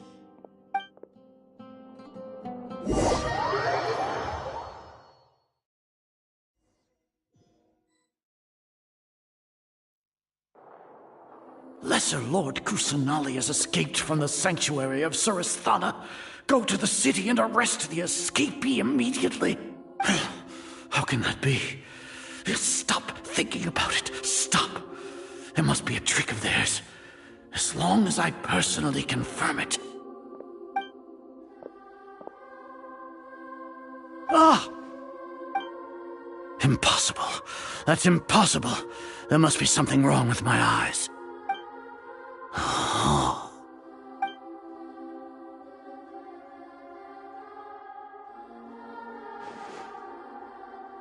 What a comical sight, Azar.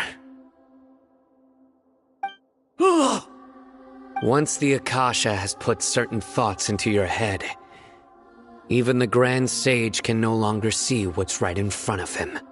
You all can only see the world in your mind, the one you think you know. And precisely because of this, you disregarded Lesser Lord Kusanali's existence.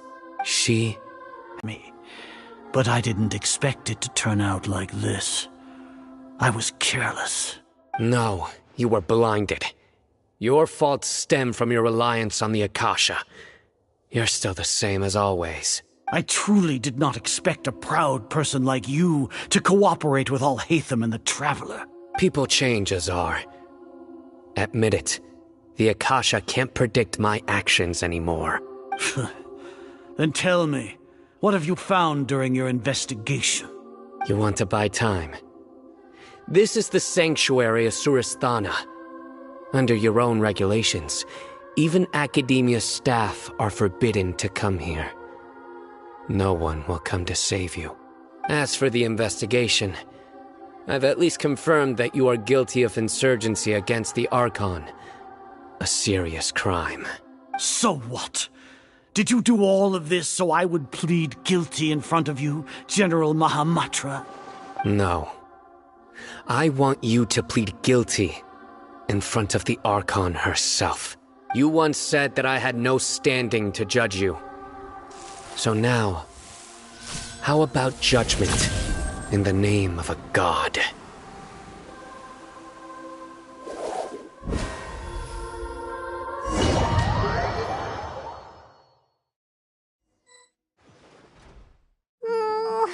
How long do we have to wait? Paimon wants to know how things are going out there. Paimon hasn't heard any sounds outside for a while. Hopefully something bad didn't happen.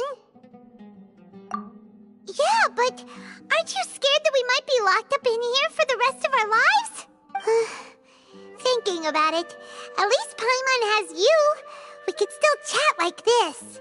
When Paimon thinks of Nahida being imprisoned alone in the sanctuary of Surasthana, Paimon can't help but feel sorry for her.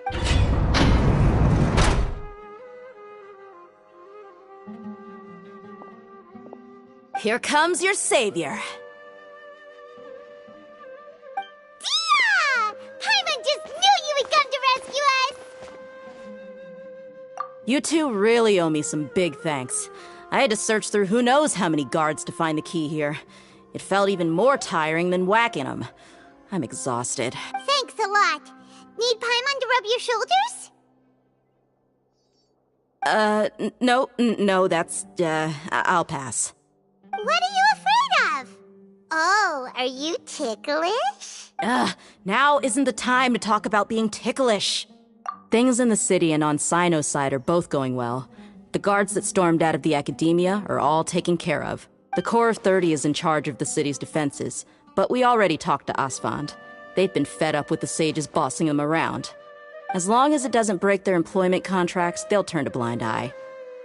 That's probably because you've been super great friends with them for a long time. So, how's Sino doing? The Grand Sage is in his custody. Even I know how terrible it is to fall into Sino's hands, so he probably does too. Sino forced him to release Lesser Lord Kusanali. He has no choice but to obey. So, hurry to the sanctuary of Surasthana. Assuming nothing weird happened, we should have already rescued our Archon. Honestly, I didn't expect our ragtag bunch to do this well. We just came together last minute to save the Archon, you know? Alright, you two better go. I still have to clean up some messes in the city. See you around.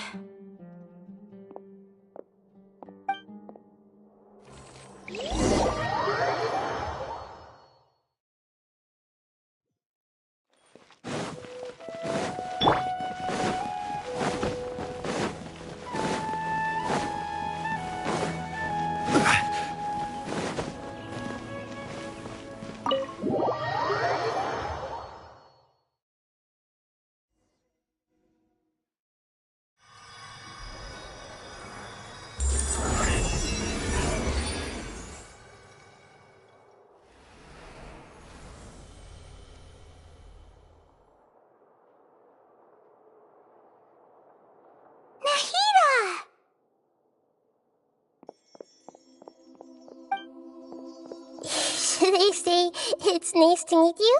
This is the first time we've met in real life. Before, we've only met in dreams, consciousness, or when I was in someone else's body. Thank you so much for coming to rescue me, but I also need to apologize. During this time, I did some self-reflection. My sense of inferiority and yielding to the Academia led to all of this, and created so much trouble for you all. Exactly! We're here because you're a good Archon and one of our friends! Thanks, you too. Amazing. So this is how it feels to walk out of that cage with my own body. It's like I just had an endlessly long dream. I can't even tell if I just woke up or was only now born into this world. My concept of self has become so clear. But now doesn't seem to be the time to indulge in this feeling. This is really embarrassing. You all just rescued an Archon, and now she needs your help to save her country, and even the entire world. It's okay. With you here, Paimon's sure that everything will work out. There's one more thing. What is it? For all the things the Academia did to me, and for all the folly it committed in the name of wisdom, as their Archon, I will make them pay. Ah! Wow! That's the spirit! You're finally standing up for yourself and not letting people walk all over you! I understand now. To be a better Archon, I first need to better myself. If you haven't even figured out how to be a caterpillar, how can you be a butterfly? Yes, true. That reminds me. I wonder how far along the Academia is with their god creation plan. We need to hurry and prevent the birth of that false god. I need to make some preparations. Since I'm now free, I can establish a direct link to the Akasha and control it. First things first, I need to remove the restrictions that the doctor put on me in the Akasha. After that, I'll make some adjustments and revoke the sage's permissions. The Akasha will then be like how it originally was, only operable by the Archon. After all, the Academia betrayed Greater Lord Rukkhadevata's trust. This might take some time. In the meantime, you should also work on your own preparations. If we don't stop the god creation plan in time, we'll be in for a tough fight.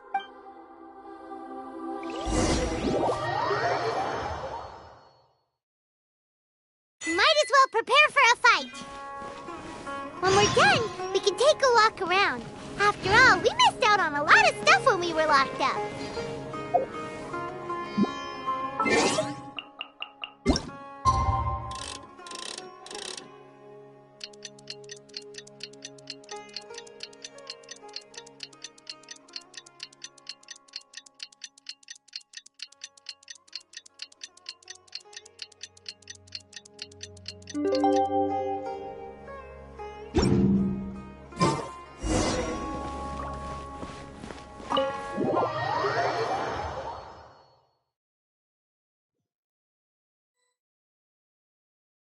How's it going, Nahida? I'm done with the parts that needed my involvement to complete. Although it's my first time working with the Akasha like this, its internal structure and operation procedures are easy for me to understand. Greater Lord Rukkhadevata's design is truly brilliant. Oh, also, this is for you. Huh? What's this little floaty thingy? It's a small device I put together just now.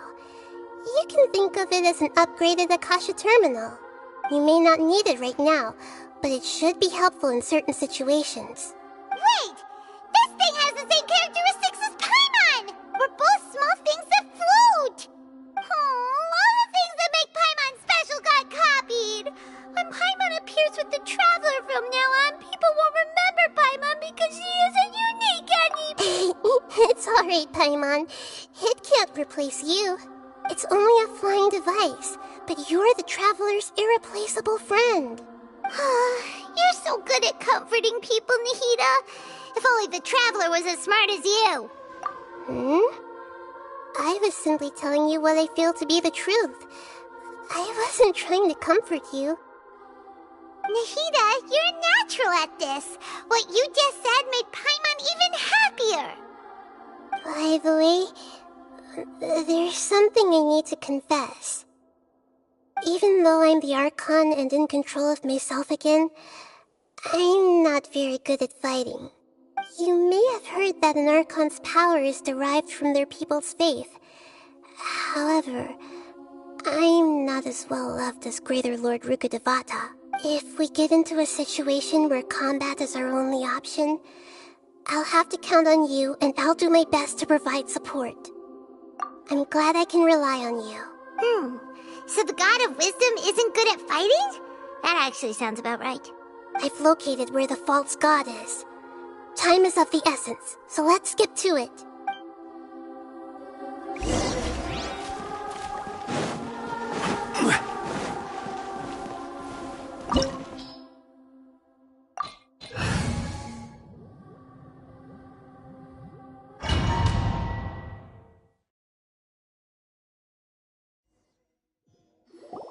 What is this place? Is this really the way we need to go? Wow. Who would have thought there'd be a place like this hidden right slap bang in the middle of the city? The sages wanted to realize their god creation plan without being discovered. The safest and most convenient way would be to build within the academia itself. That's true. They were already hiding one god, so why not two? Judging from the structure here, the project is a huge undertaking. The sages really saw the god creation plan as their ultimate goal. But this place doesn't look like it could have been constructed by the academia alone. The Fatui under the doctor sure didn't hold back. They provided a lot of technological support. Yeah, or else they wouldn't have been that generous. Is that it, though? I've always felt that this doctor is different from the academia sages. He doesn't seem to share their sense of urgency. Instead of being interested in the end product, it's like he's enjoying the experimental process. The Fatui Harbingers are all such weirdos. So, the doctor being weird is actually normal. So, this Fatui that they're trying to turn into a god is called the Balladeer? We had previously come into contact with his consciousness. He harbors particularly strong obsessions. One is the desire for a gnosis, since he was created to be the vessel for one. The other obsession is probably related to his past. I can't quite explain it. Paimon knows that he was a prototype puppet for the Raiden Shogun before he became a Fatui Harbinger. That's why he wants a gnosis so badly. There's no way he'd willingly be a test subject. Now with that temper and ego of his. It sounds like you know the Balladeer quite well. I see. Tell me more about him and what he's like. The more we know now, the better we can plan for and react to any future situation.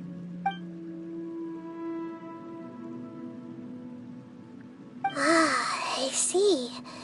How fascinating. Alright, time to go.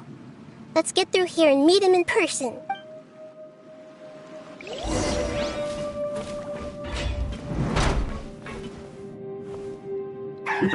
Work time! Let's stabilize! Allow me! This quickly!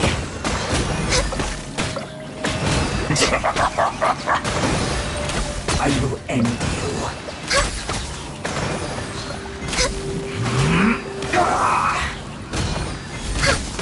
I slipped up. This isn't good.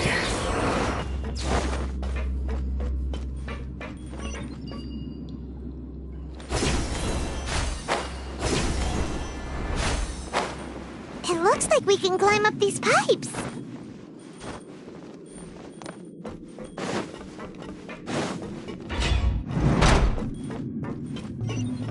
Next on the agenda...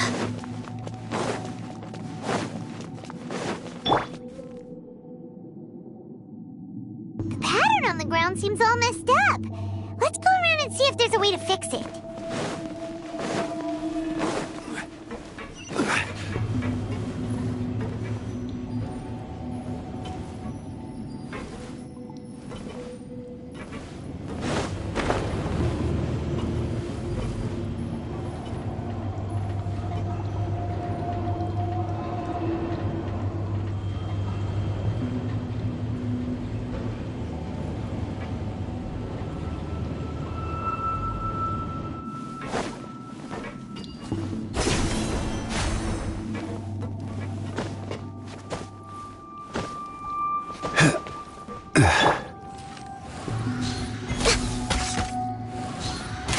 Let's begin. Stay right there. This isn't good.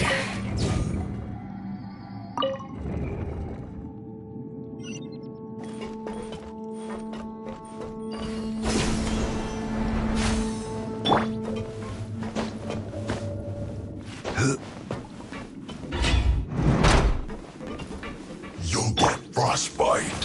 Frozen. Order guide you.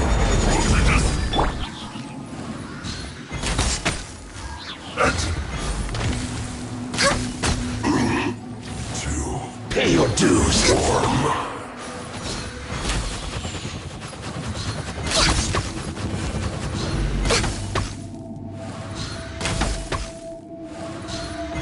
Leading so you can't run from death.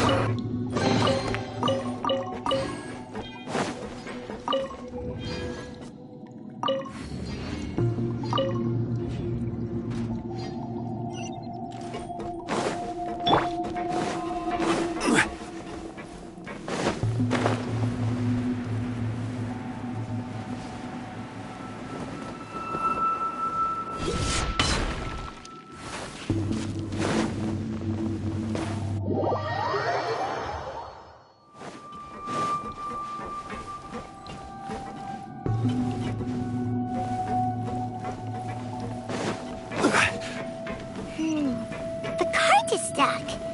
Maybe there's something wrong with the tracks. Let's try adjusting the direction of the device to clear the tracks.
I'll put you on. Have a load of this.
No more problem. There is no escape! The loneliness. I slipped up. I'll put you on high heat. Have a load of this. Solidified. I will have order. Rest and rebuild! I miscalculated.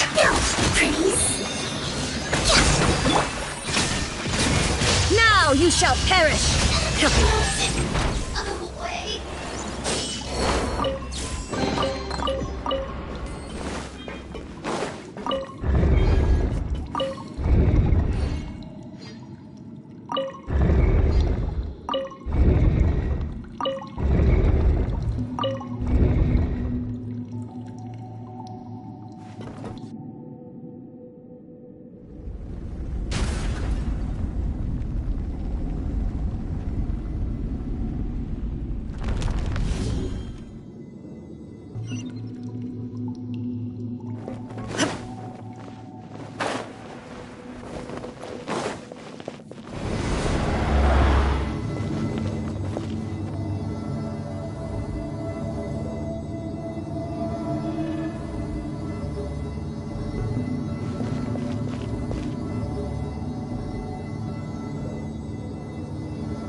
its operational status, we must prepare for the worst.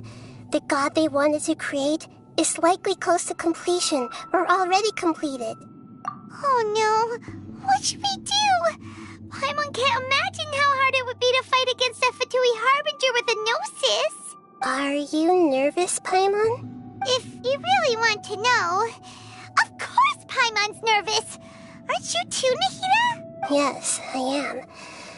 This is probably the first time I faced with a calamity of this degree since my birth. I feel not just nervous, but curious as well. Curious? Curious about what? Curious about our fate.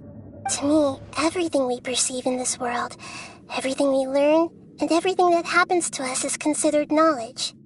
And if it's a form of knowledge, then it can be understood. However, only fate is about that which has yet to occur, so it has always drawn my curiosity. So to me, fate is the ultimate knowledge. That's also why I love observing humans and all the things that happen to them. It all brings me great satisfaction. And now, at long last, I'm not just an observer anymore. I will personally experience my own fate with you by my side. Isn't this such a wonderfully exciting thing? Ah, so that's what you mean. Paimon thinks she understands what you're feeling. Agreed. Okay, let's continue on. I can sense his aura from here.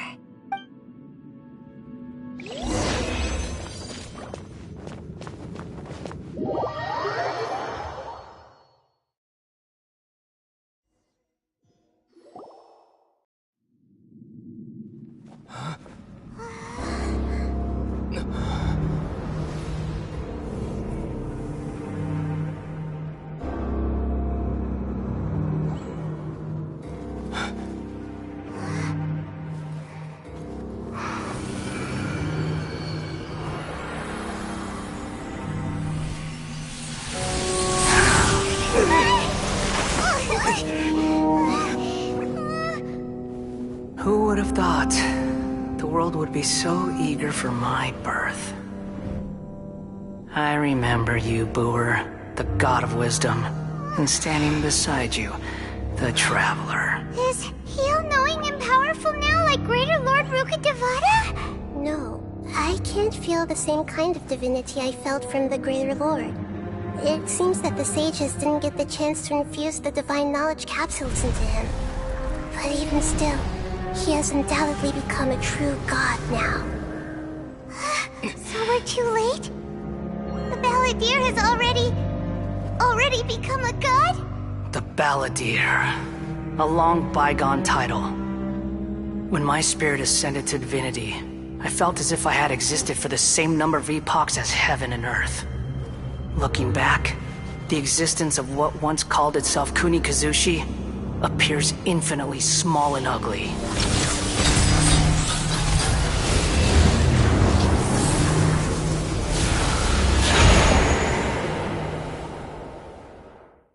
This imposing aura, it really feels like the gods! A body that capitalizes on the Balladeer's original construction as a mechanical puppet, with the Gnosis serving as a constant power supply. How much effort and resources did the sages put into this? From a purely technological perspective, it's a commendable achievement indeed. It's no exaggeration to say, this is the culmination of human wisdom. You sure are something! Dishing out compliments at a time like this? But I don't think he's reached the spiritual height of a god. Strife is engraved upon every god and every gnosis brought forth into this world. Can you feel it? The exhilaration of such power, and the thrill of anticipation for our contention. Nahida wouldn't feel the same things as you! Do you not realize that you are interrupting a conversation between gods? Lowly creature, know your place! The strife engraved upon a Gnosis. You're talking about the Archon War. Tevat's current peace was not easily won. I didn't personally participate in the Archon War, but the way I see it, all those losses were meaningless, driven by the demands of the laws. There's no point in bringing it up again. Is that so? Yet I am deeply disappointed that I was never allowed the fortuity to personally participate in the Archon War. This is a first.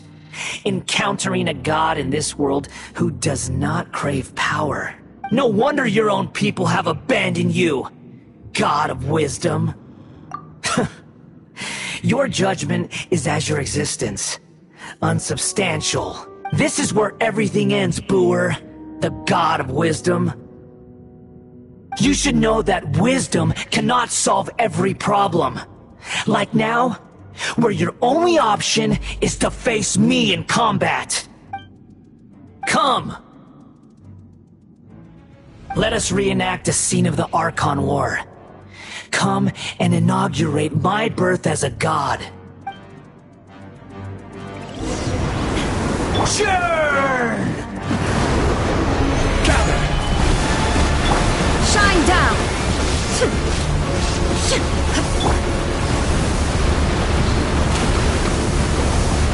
Feeble human!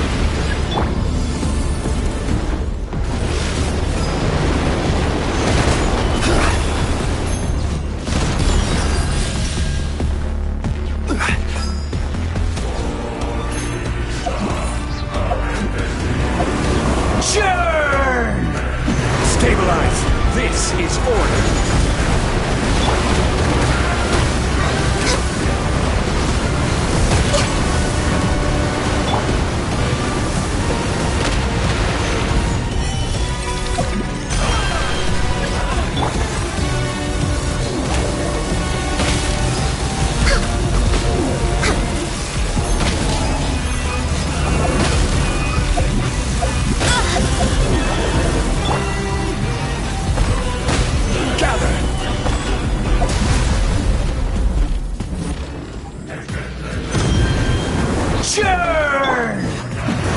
We're way behind schedule.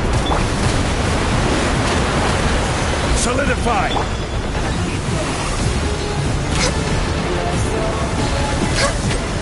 My endless cycle begins!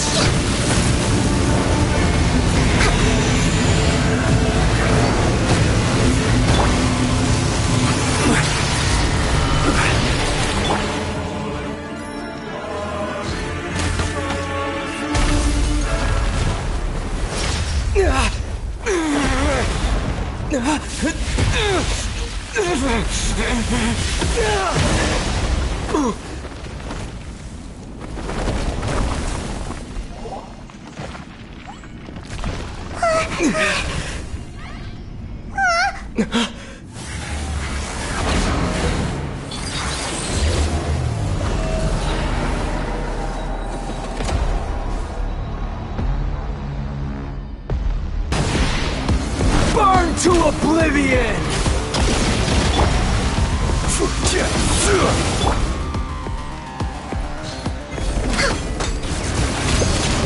Kneel!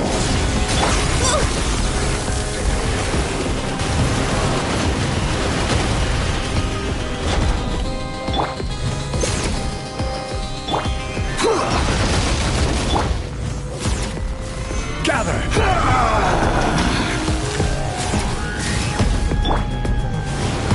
Tremble!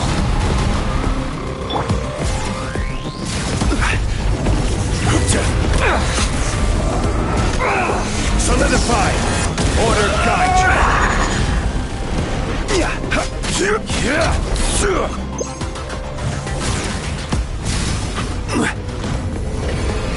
Reality is pain! Rise!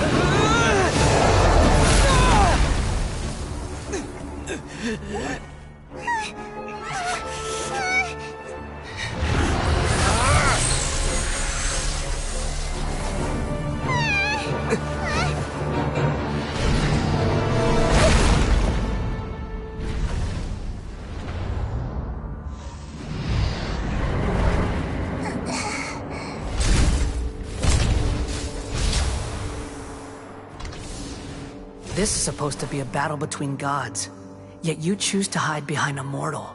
And now, you're acting like you'd sacrifice yourself for a human.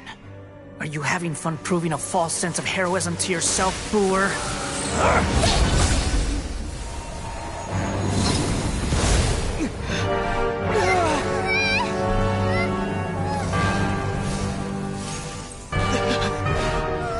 The data collection is almost complete.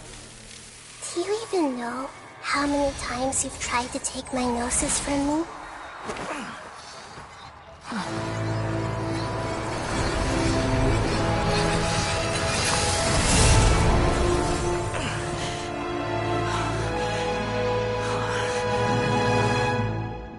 We just concluded the 168th loop.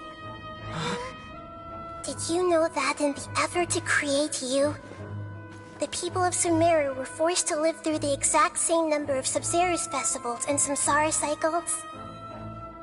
The power of dreams. When did you use it on me?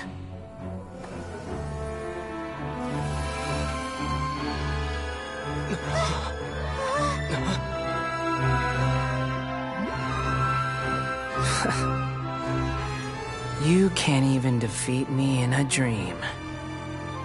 What do you hope to achieve with this little trick? Come, Traveler. Just like before. Allow me to awaken the memories in your dreams.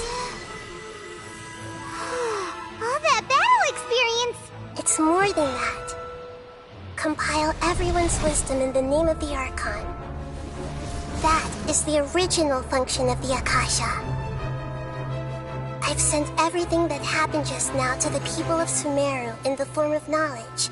I've asked them to help you find a way to defeat the false god.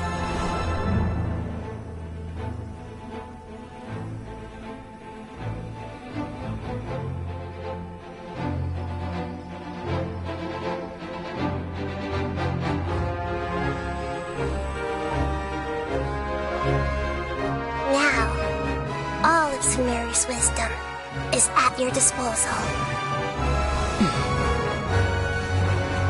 Meaningless tricks won't save you.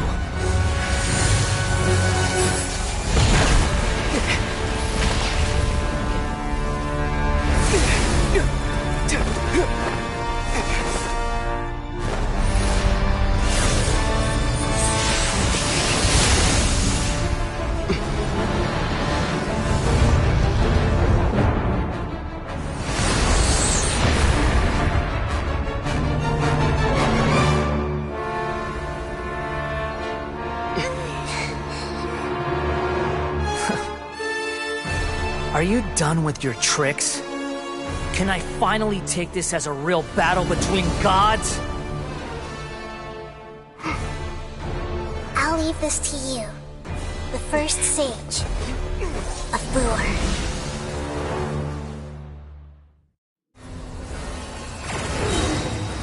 1,000 eons, mine to dominate!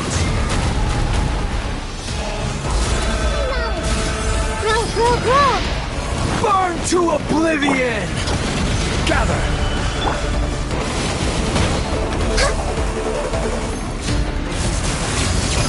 Kneel!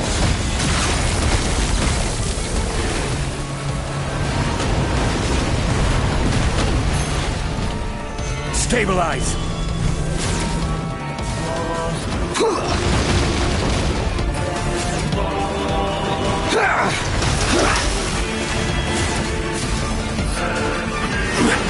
Solidify!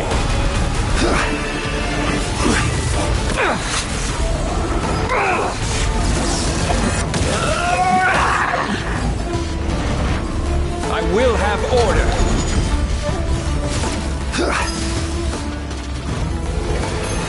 Reality is pain!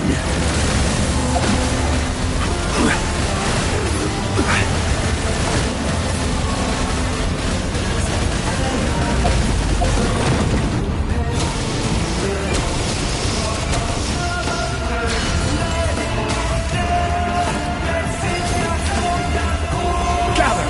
Good riddance, cruel world!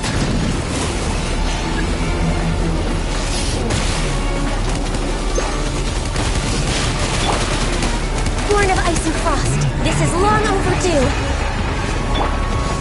Hey! There is no escape. Inazuma shines eternal. Billowing surge! Yeah!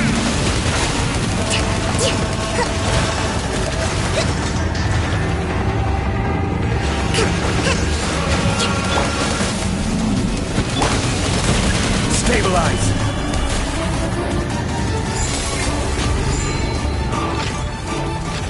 Your new god awakens! I'm feeling a little off. Now, your eyes have been opened.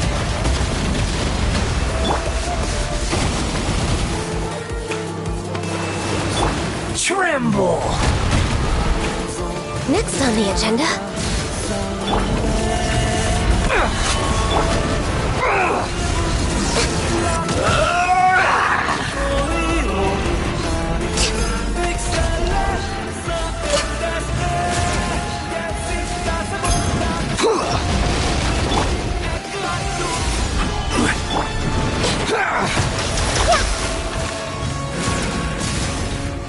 I see everything! Kneel! Rest and rebuild! Gather!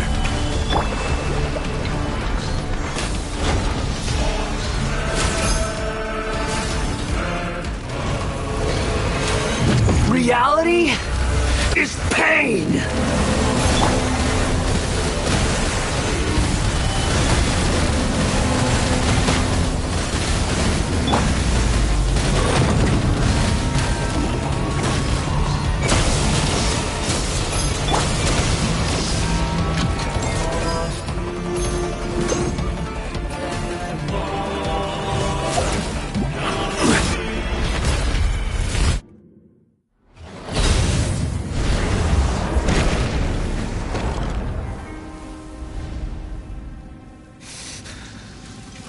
Humans. Filthy humans.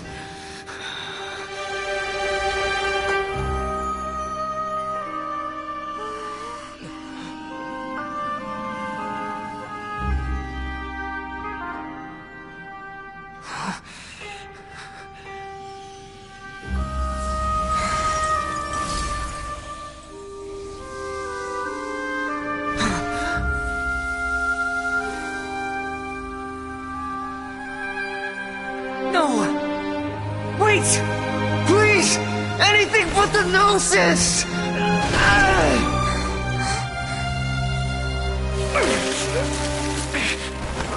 That's mine! Don't even try! I'll never go back!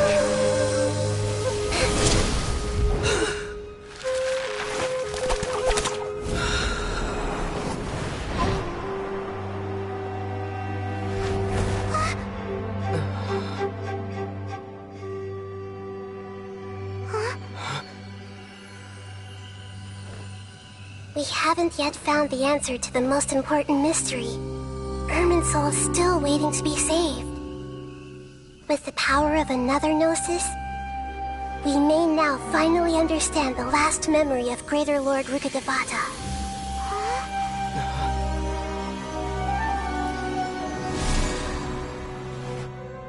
This is... That's right. This is the last memory of my predecessor.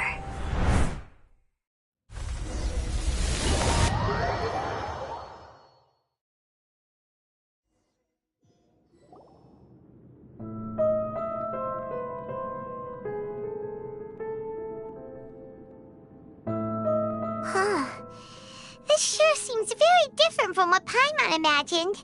Shouldn't Irminsul be in this realm of consciousness? Yes, that is our destination. But I didn't expect the remaining consciousness of Greater Lord Rukkhadevata to be as polluted as this. Forbidden knowledge?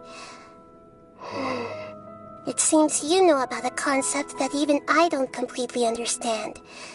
Could you tell me what you know?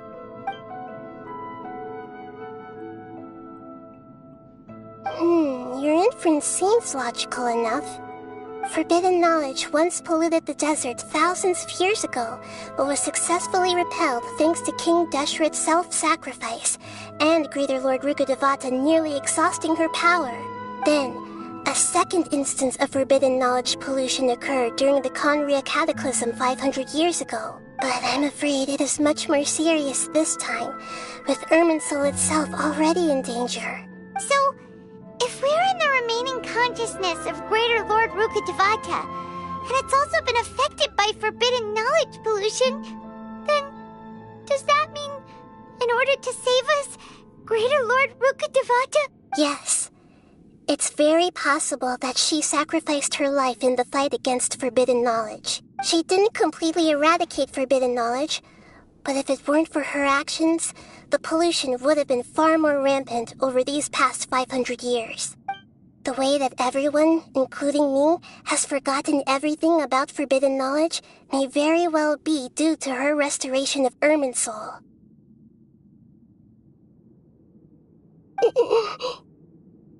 Aww. Do you feel sad, Nahida? I'm just sharing her pain. The pollution of her consciousness here is severe. There is madness, chaos, and pain all around us. Did she fight to resist the forbidden knowledge pollution in such terrible conditions, all the way up to her last breath? She even used her last remnant of lucid consciousness to leave a clue for us to follow. Yes, her words were distorted by forbidden knowledge, so that's all we could hear. But now, we have a chance to find the answer to this mystery. We can cross the polluted consciousness until we found the right path to meet with our lucid consciousness. And then, we'll let Greater Lord Rukkhadevata tell us the truth in person.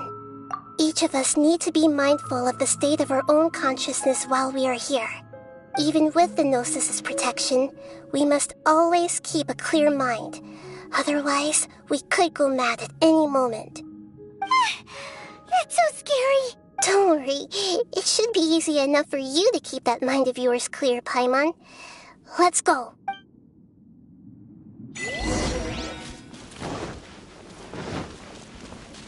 Are we in the air? And why is there a huge boat? That's the boat of consciousness, which symbolizes... Wow. What are these? The monsters seem to have been affected by them.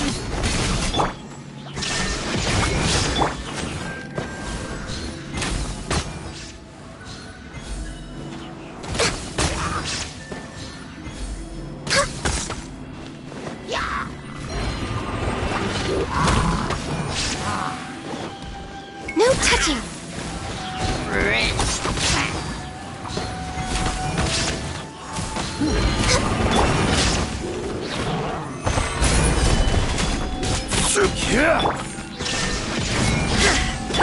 Allow me!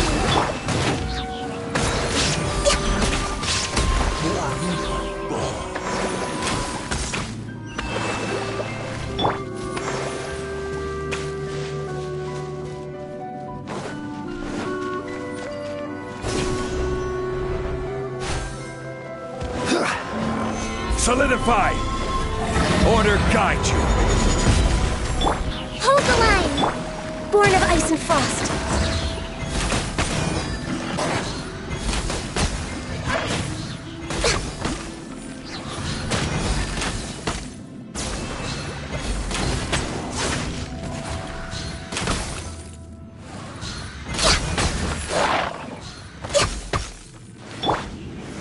Stabilize! There is no escape! Look!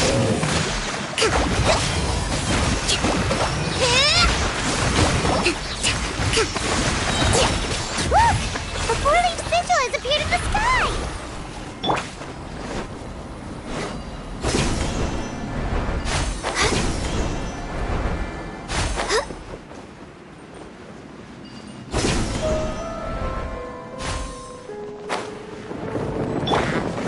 This is order! Access denied.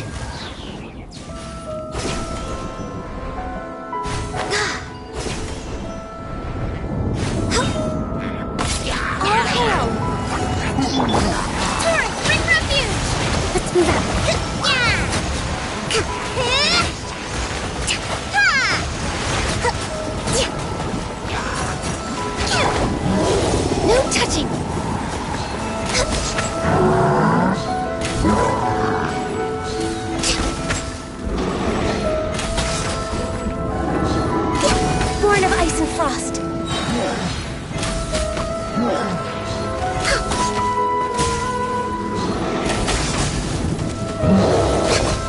control the boat of consciousness, we need to find the helm first.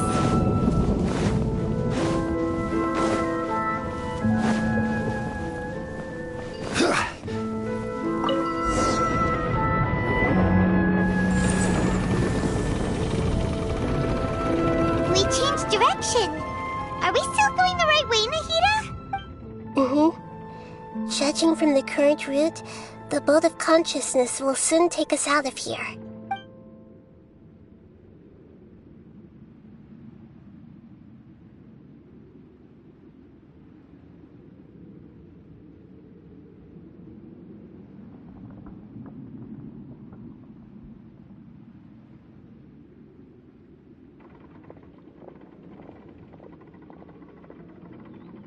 We'll be arriving at our destination soon. How are you feeling? Are your minds still intact? Huh? But everything's been completely normal for Paimon. Hopefully there won't be any more interruptions. This time, we should be able to meet Greater Lord Rukkhadevata. Are you saying you've never met Greater Lord Rukkhadevata before? No. It seems that my birth and her death took place at the same time. Otherwise, I think she would have given me a little more guidance, and I could have done a better job. Hey, you've done a great job, Nahida. Let's get out of this creepy place and go meet her.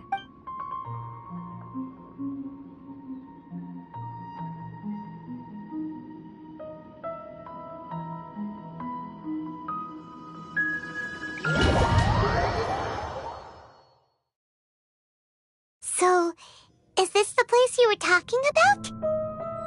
The base of Irminsul?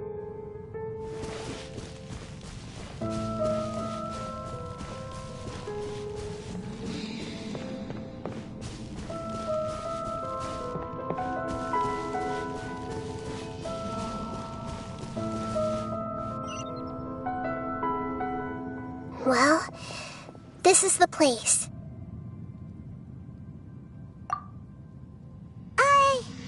We're here to find Greater Lord Rukkhadevata, right? But the one standing over there is... Is that... me?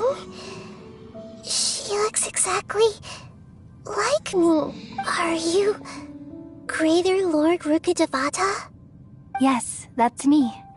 Are you surprised by my appearance? Irminsul and the surrounding lands have been reproduced here as they were years ago. But this is just a realm of consciousness. We are manifestations of the same nature. Hence why we would appear exactly the same. We're of the same nature? Why? Because you are me, and I am you. You are me in the new samsara. The new samsara? As Greater Lord Rukkhadevata, I'm the avatar of Irminsul. And you are the purest branch snapped from Irminsul. Imagine it this way. Even if a tree dies, its branches will eventually take root and grow, continuing the tree's life in another form. I'm merely the remaining consciousness of Greater Lord Rukkhadevata. The real me has presumably died a long time ago.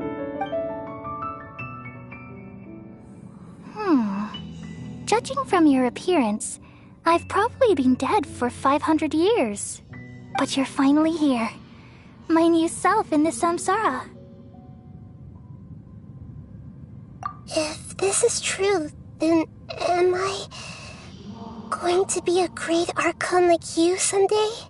Though we share the same nature, our fates are bound to be different. All things have their own fate. When a branch grows into a mature tree, it won't be the same as the original tree. That's why fate is the ultimate knowledge, isn't it? That's a great insight. Yes, very good. It's also precisely why you won't become like me. Really? But perhaps you may become an even greater Archon than I. I already see a determination in you that I didn't possess in my time. And the future that it leads you to will be yours alone, along with the blessings from your past experiences. Don't worry. The growth of wisdom is like that of a plant. You only need to wait quietly for the flower to bloom. to think of it, the sages never had the faintest inkling of the meaning of wisdom. Thank you. Nothing makes me happier than discovering that the Archon I always admired was in fact myself in another fate. It's so nice to speak with you, Greater Lord Rukkhadevata. I've always wanted to meet you. The feeling is mutual. From the moment I snapped the branch off Irminsul and created you, I've also looked forward to talking with you. Could you tell me why you wanted to create me? And what exactly happened when you died? Ah, I see. You're here seeking answers, right? Everything that day, even the sky itself, changed into a color like this. At that time, the seven were all summoned to the nation of Conria. Except for me. I had a more important task to attend to. I had to protect Irminsul. The disaster occurred together with the pollution of forbidden knowledge. At that very moment, with my consciousness connected to Irminsul, I sensed something was wrong. The pain started to torment my mind. By the time I reached Irminsul, it was already displaying signs of corruption. Had I not repelled the pollution of forbidden knowledge with King Deshret thousands of years ago, I might have felt even more hopeless and lost. So what exactly is forbidden knowledge? It's a kind of knowledge that doesn't belong to this world, and a form of truth that can't be understood. It came from the very bottom of the abyss. Even I could never understand it. The world is constantly rejecting it, leading to all kinds of bad phenomena.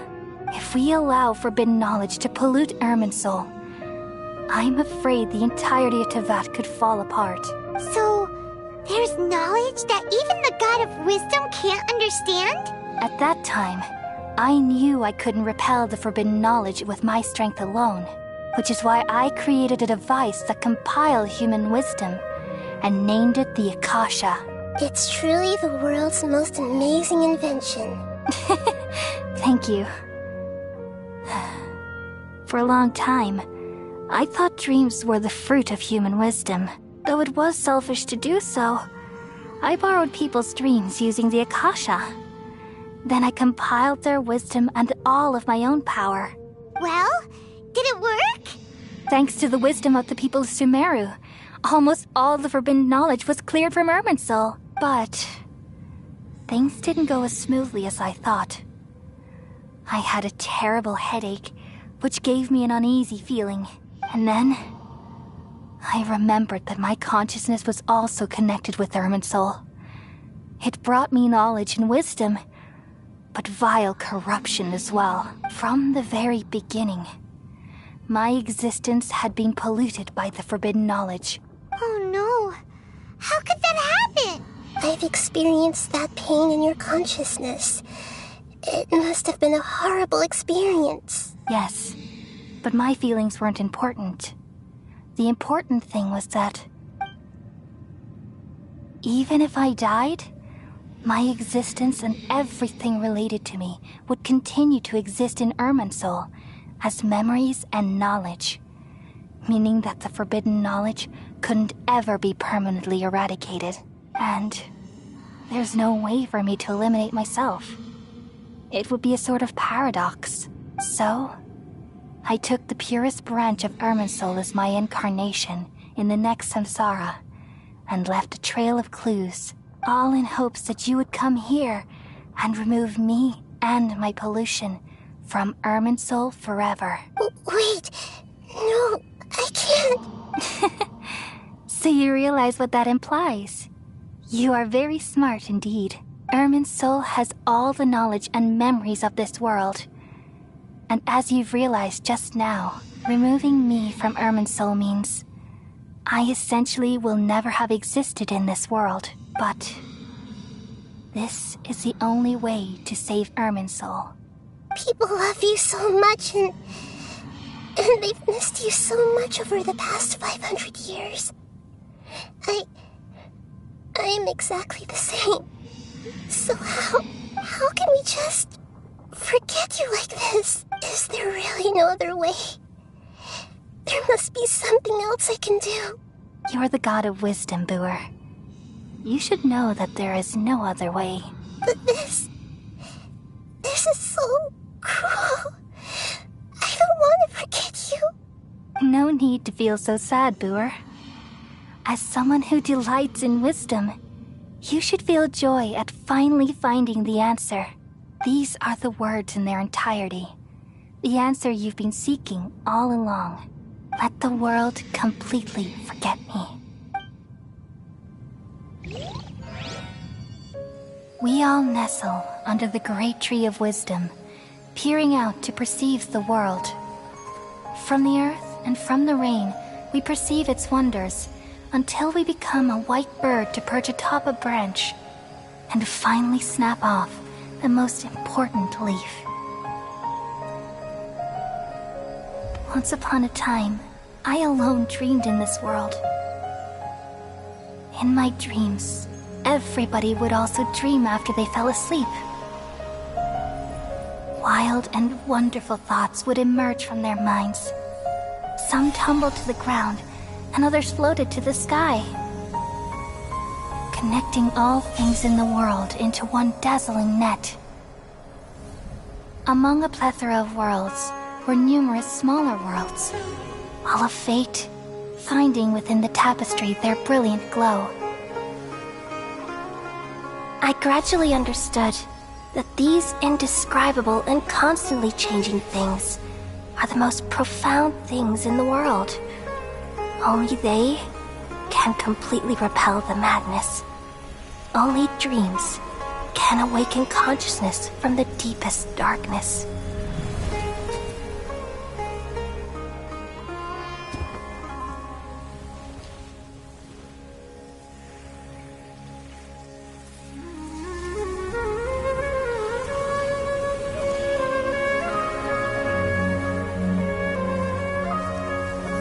I'm the one who posed this question, yet also the one who sought a solution. Saving the world with the dreams of the people used to be my answer. And now, you've also found your own answer, and I shall return all the dreams to the people.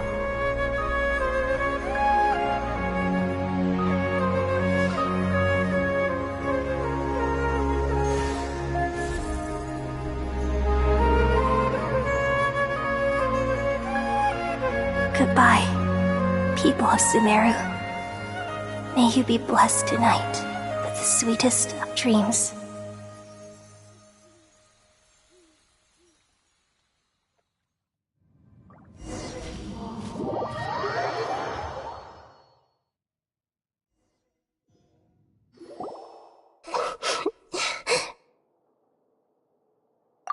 I'm alright.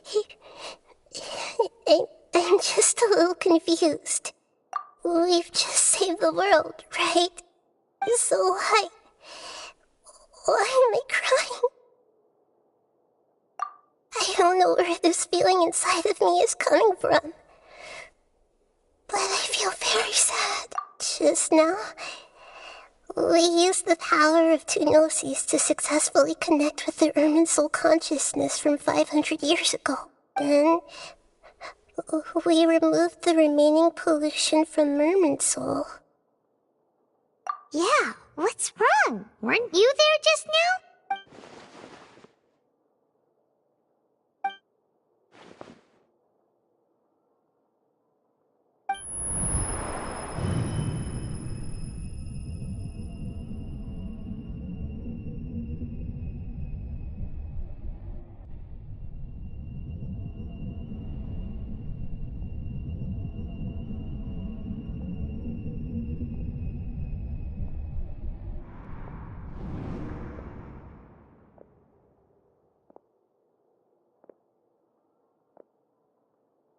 Huh? That sound. Traveler! Paimon! I've been waiting here far too long. But finally I have the chance to be alone with you. All the precious time I wasted has finally paid off. The doctor! What have you done? Just a type of sound wave that can quickly put defenseless people into a dream. As I expected. It doesn't have any effect on gods. This is the only thing of interest I found among the sage's research. I thought I'd take it for a little spin. Don't worry. I didn't do anything dangerous that could potentially damage our relationship. Negotiate with me? I heard you had already left Sumeru. Why are you here again now? I left Sumeru, but I also stayed in Sumeru. Even the God of Wisdom is restricted by the habits of cognition. How disappointing. You mean there are many different versions of you in this world? An astute guess. Even the same individual will have different cognitions at different ages. A long time ago, I made a major decision in hopes of preserving all my perspectives of how I observed the world. Observation is the first step of any experiment, but observing the current world doesn't satisfy me. It lacks an important dimension, that of time. So I saved segments of all my ages and made them into independent individuals. That's all there is to it. Indulge me. How does the God of Wisdom find my method of seeking knowledge? It's an insult to the very concept of life. Life inherently has many rules and restrictions, each with its own significance and reason to exist. They can't be broken on a whim. Good. Amazing, even. Indeed, it's difficult for humans to make peace with themselves, not to mention oneself from a different period. Since you were in the academia, why wait until now to show up? You could very well have stopped us and helped that fake god. Simple. Let me ask you this. Would any staff member ever help the subject in the middle of an experiment? It was my experiment. So why should I interfere with the results? The academia saw the plan to create a god as their ultimate goal, yet you only saw it as an ordinary experiment. You really are crazy. If the experiment succeeded, you would have had a new god on your hands. How would you have faced your own god then? Would you still take the same stance? Would you still hold the same view of yourself? I'm first and foremost a scholar. These results should be left to the judgment of the hypothetical me confronted with that outcome. But you're right. And that's exactly why I'm disappointed with the conclusion of this experiment. As an individual, you don't have any sense of belonging. You seem to have even fewer convictions than a typical scholar. Oh no, I certainly have my own convictions. They just don't fit your standards, that's all. All right, that's enough conversation for today. The experiment is over, and it's time to tidy up the equipment and reclaim any useful materials. For example, the Gnosis.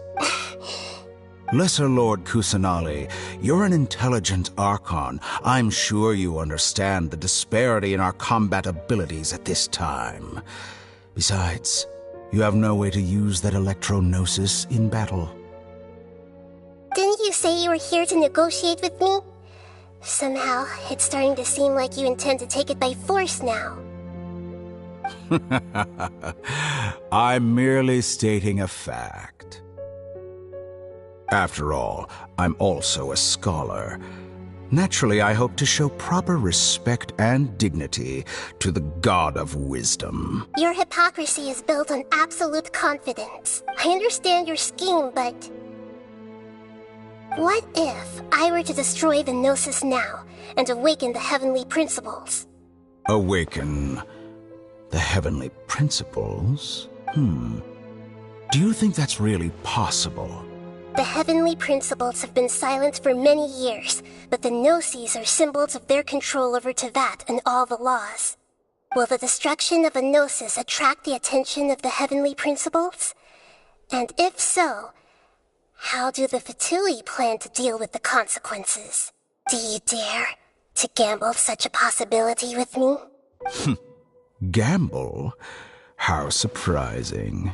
I thought you would show evidence or use rigorous reasoning to prove your point. The word gamble is the last thing I expected to hear from the God of Wisdom. But this is a clever move. You must have seen through me when I first captured your consciousness. As a scholar, I respect all possibilities. This has always been my principle and is an essential trait as an experimenter. Indeed, I can't ignore this possibility. So tell me then, what are your conditions? This foreign gnosis will only lead to disaster if it stays in Sumeru. But this electro-gnosis is the prize I attained after defeating one of your fellow Harbingers. Now, as the one who initiated this cascade of events, shouldn't you pay the corresponding price? Price? Interesting. What price would you have me pay? How about erasing all your other segments? So this is how you wish to restrict me, the most threatening opponent of the Nation of Wisdom. What you request of me is like plucking out the eyes I have placed in the dimension of time. Segments are extraordinarily difficult to make. They require extremely rare resources and enormous amounts of time and effort. Requiring me to destroy them all here and now. Bravo. A suitably wise decision on your part. Yes, how very interesting. Can I assume that you have long been wary of me? Among all the versions of me, this segment you see now is the most selfish. If it weren't me, your idea wouldn't have worked. What did you see when you were imprisoned? You were observing me, and that's how you know I've long grown tired of their doubts and endless arguments. Like you said, it's difficult to make peace with yourself. Being as smart as you are, have you managed to do that?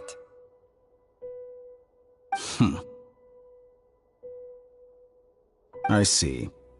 If you think all those versions of me are worth a gnosis, then deal. You sure didn't hesitate much.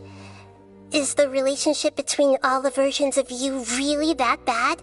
I don't think there's any need to dwell on that. The surplus versions of me can be exchanged for a gnosis. Do you think anyone can offer themselves at a higher price? Besides, with my abilities, it's only a matter of time until I find better perspectives.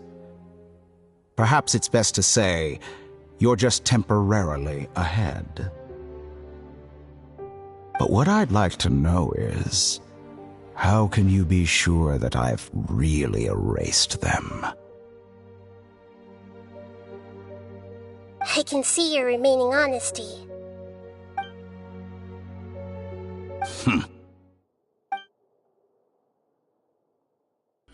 What a ridiculous decision! You can't be serious! How could I have been so short-sighted? You think this is the end? Wait, I'll have my revenge! You'll make this moment count. You will regret this! Well, have you confirmed that it's complete? Here, take it. The future of Sumeru City will be in my hands alone. I will shut down the Akasha and let curiosity and the thirst for knowledge drive the realm of academics once again. There won't be any further gaps for you to exploit. It truly pains me that my academic achievements have never been appreciated in my homeland. Of course, I have no interest in being rejected by this city for a third time. Another chess piece.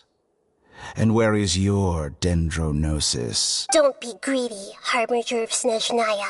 No, this is a different transaction. If you intend to turn off the Akasha anyway, then there's no further use for the Gnosis of Sumeru, is there? Besides, isn't it the Archon's duty to deliver what's desired of the Seeker? Oh. Judging from your expression, you don't seem to find the idea very agreeable. Then let's think of it this way.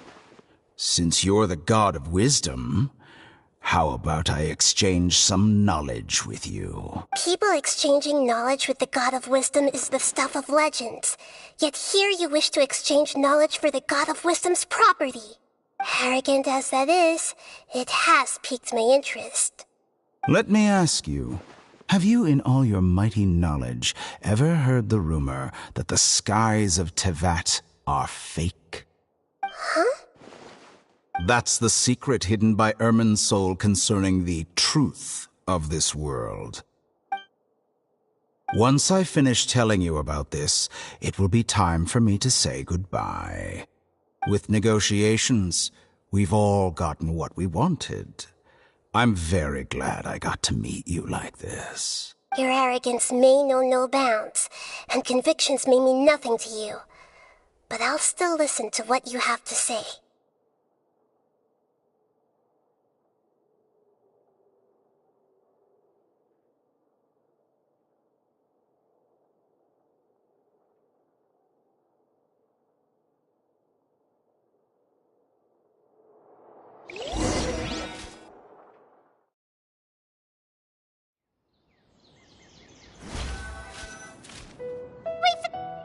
Together! Okay. Wake him up.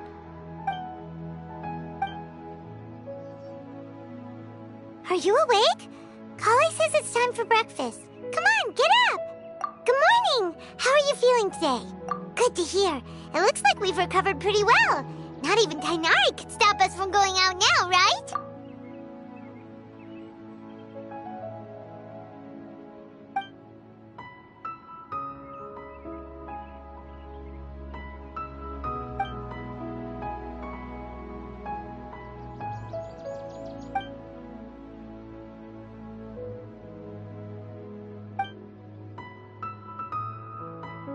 Come on, Traveler, let's go!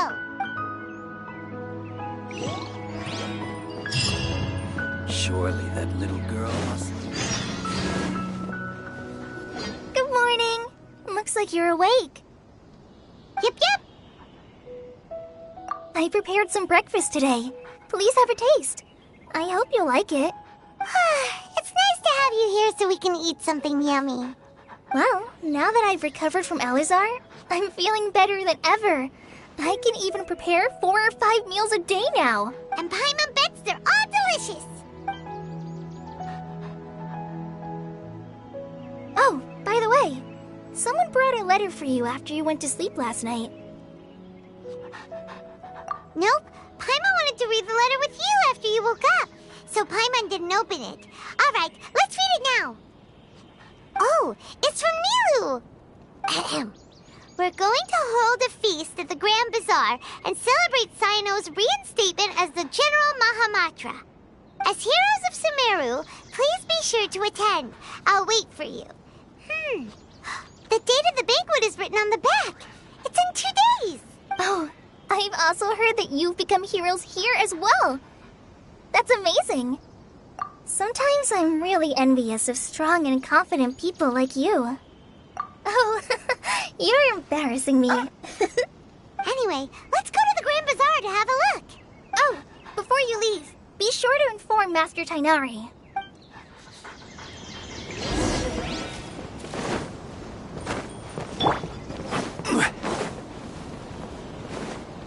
Tainari!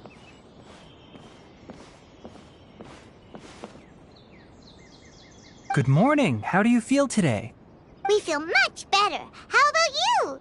I'm recovering well. Thanks for asking. But from the looks of it, you seem to be already busy with work again. It's fine. I'm not that busy, really. The Elazar patients have recovered, as well as Hypatia. For now, I only need to tend to my Forest Watcher duties. It seems once Irminsul started getting better, everything else started to recover too. Yes, but there are still some residual effects. The withering is one example. Though it won't spread anymore, the existing zones won't just disappear. We forest rangers will still need to do the work. By the way, we have some good news. Cyno got his position back. This news is hardly new. He had already mentioned it to me before. Huh? You mean he was already here? Why didn't he come to say hi to us? He visited once, but he was afraid of disturbing you while you were resting. He just asked me a few questions and left. Then you probably already know all about the celebration feast. Celebration feast? No, I haven't heard anything about that. Huh? But didn't Nilou say in her letter that they would celebrate Sino? He didn't tell you? Perhaps, or alternatively, he doesn't know about it either. Come to think of it, Sino doesn't seem like the type who'd enjoy a celebration feast. You and Kale are both Sino's close friends. Why don't you come to the feast with us? Kala has taken over some of my tasks these days. I don't think she'll have time for it. Not to mention me. You see, some VIPs have come to the forest recently. Huh? VIPs? Very important Paimons? Well, technically speaking, they are former VIPs. The sages involved in recent incidents have begun their training in the Avidya forest, and the people they had previously imprisoned have all been released. Huh? Yes, he's a little weak, but he isn't injured and his condition is stable. Lesser Lord Kusanali, in her boundless mercy, has decided to spare Azar and the other wrongdoers. Supposedly, they were ashamed of their shallow ideologies and have decided to dedicate the rest of their lives to cultivating wisdom in the Avidya forest. When they learned that Lesser Lord Kusanali had defeated the Balladeer and saved Irminsul, they were shocked at first, but also became happy, feeling that the sacred light guiding them on the path of discovering wisdom had begun to shine once again. As a result, work has increased for the forest rangers. That sounds really exhausting. There's nothing we can do, really. But that's another topic. Back to the matter at hand. Are you two planning to head out? Ah, right! We're here to request permission to head out. Would that be okay? You've recovered well. You may go, but be careful. Yay! Will do!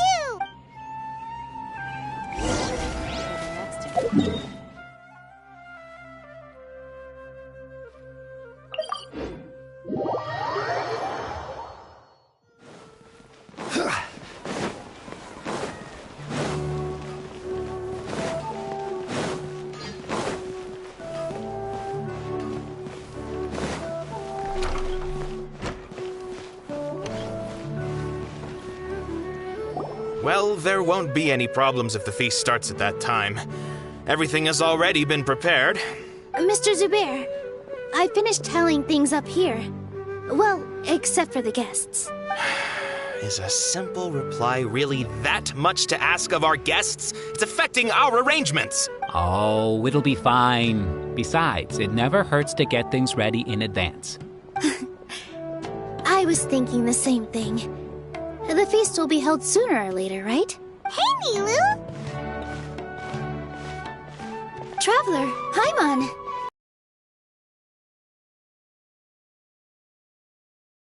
You're the best! The other guests haven't even replied yet. Huh? Are we the only ones that have arrived? Yeah. I had someone deliver letters to all of our guests. But maybe everyone is still busy with other things. Look, I get it. Sumeru is in an extremely important period of transition right now, but even if your friends are important figures, they shouldn't just ignore your request like this. Nilou is Sumeru's #1 celebrity, after all. You have no idea how happy I am to talk to people with good taste. If you consider enjoying Nilou's dances having good taste, then almost everybody has good taste. Because Paimon thinks everybody will love her performance. That's right. We all think she's amazing too. Nilou is an absolute favorite among those of us who frequent the Grand Bazaar. For Outlanders, you have a great eye. Master Zubair, let's have a vote for the most outstanding audience members next time. I think these two may win. Nonsense. It is not for us to determine the value of an audience. But indeed, we could try giving gifts to people with particularly good taste. I heard there's a device in Fontaine called a camera that can record people's appearances as pictures. Such pictures would make superb gifts. Ooh, good idea. I wonder where we can find one. I don't want you giving pictures of me to everyone. I'm satisfied just being able to perform here. There's a always a lot going on at the Grand Bazaar. Yeah, and that's why I love it here. Traveler and Paimon, could you help confirm if the letters were actually delivered? If for some reason they didn't receive the letters, then please tell everyone that there will be a feast here. Yeah, we can also check out how everything in Sumeru is going now. When I wrote the letters, I heard that Dia was in Port Ormos, and Alhaitham was at the Academia. As for Sino, we've only heard that he appears at the Academia from time to time. I'm not too sure about Rahman's whereabouts. My guess is that he's with Dia. As for Dunyarzad, I just hope she's feeling better. I sent her a letter, but I was afraid of disturbing her. If you have time, please ask about her for me. Okay, got it. Let's go, Traveler.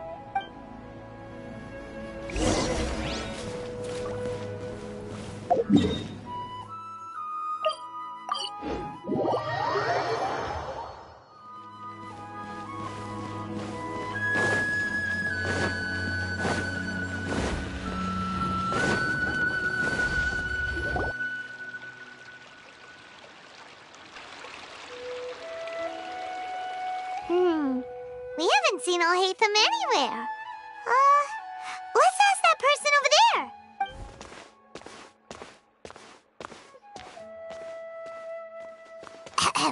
Hey there, have you seen Alhaitham around? Yes, it seems Scribe Alhaitham has gone to the House of Dana. You should be able to find him there. But you're already the second group of people I've seen looking for him today. He must be quite the busy man. Oh? Who else was looking for him? Mr. Cave was just here asking about him. You wouldn't believe how terrible their relationship is. And now you two are here. Don't tell me everyone's here looking for gossip about the sages. No way! We're strictly here on business. Ah, I see. Sorry, I thought maybe everyone's as interested in rumors about the sages as I am.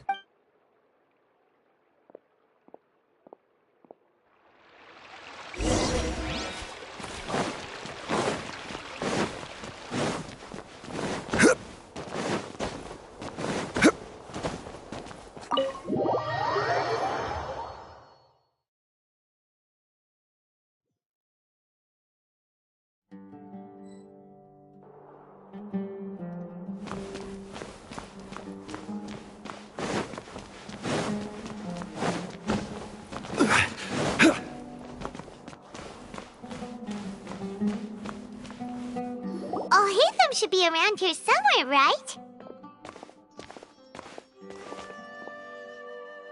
Oh, he's over there! But it looks like he might not have time for us. Just put down that worthless book and tell me what happened in the Academia. This is not just some worthless book. Do you have any idea how difficult it is to find a physical book like this in Sumeru? It doesn't matter. It's probably just another thing that you used your authority to get your hands on anyway. Just put it aside. Listen, I came back today only to hear that the sages have disappeared. Oh? You sound surprised. I thought you would already know the inside story. Would I be here asking you if I knew? You're the scribe, not me. So just tell me what you know already. Well, I almost became a sage. Huh? Oh, don't sound too surprised now. You're the renowned Kaveh, light of the Ksharawar. Besides, as a master builder and craftsman, chances are you'll be appointed as a sage too. Why do I feel like you don't really mean it? Huh. What makes you say that? Why would you question my heartfelt sincerity? Maybe it's because you've never said anything good about me before. Yeah, well, I share a similar sentiment, and anyone who knows you as well as I do would surely do the same. Ugh, you... See? This is why I hate discussing anything with you. Your ridiculous and arrogant attitude always gets in the way. It seems that you really can't stand my personality. Ha! What was your first clue? Well, then you might as well move out of my house. Are you threatening me? Stooping to a new low, I see. Ugh, and don't change the subject. You, a sage? What a joke. The Academia might as well just close tomorrow. Are they having a fight? Forget what's going on with the Academia. Haven't you been busy with your construction project? Tell me, when are you going to build yourself a mansion? Don't get me started. I get angry just thinking about it. So, what great building did our master architect work on this time? Like I need to tell you. Keep your nose out of my business. No, I think we deserve to know. Where were you when Sumeru needed you most?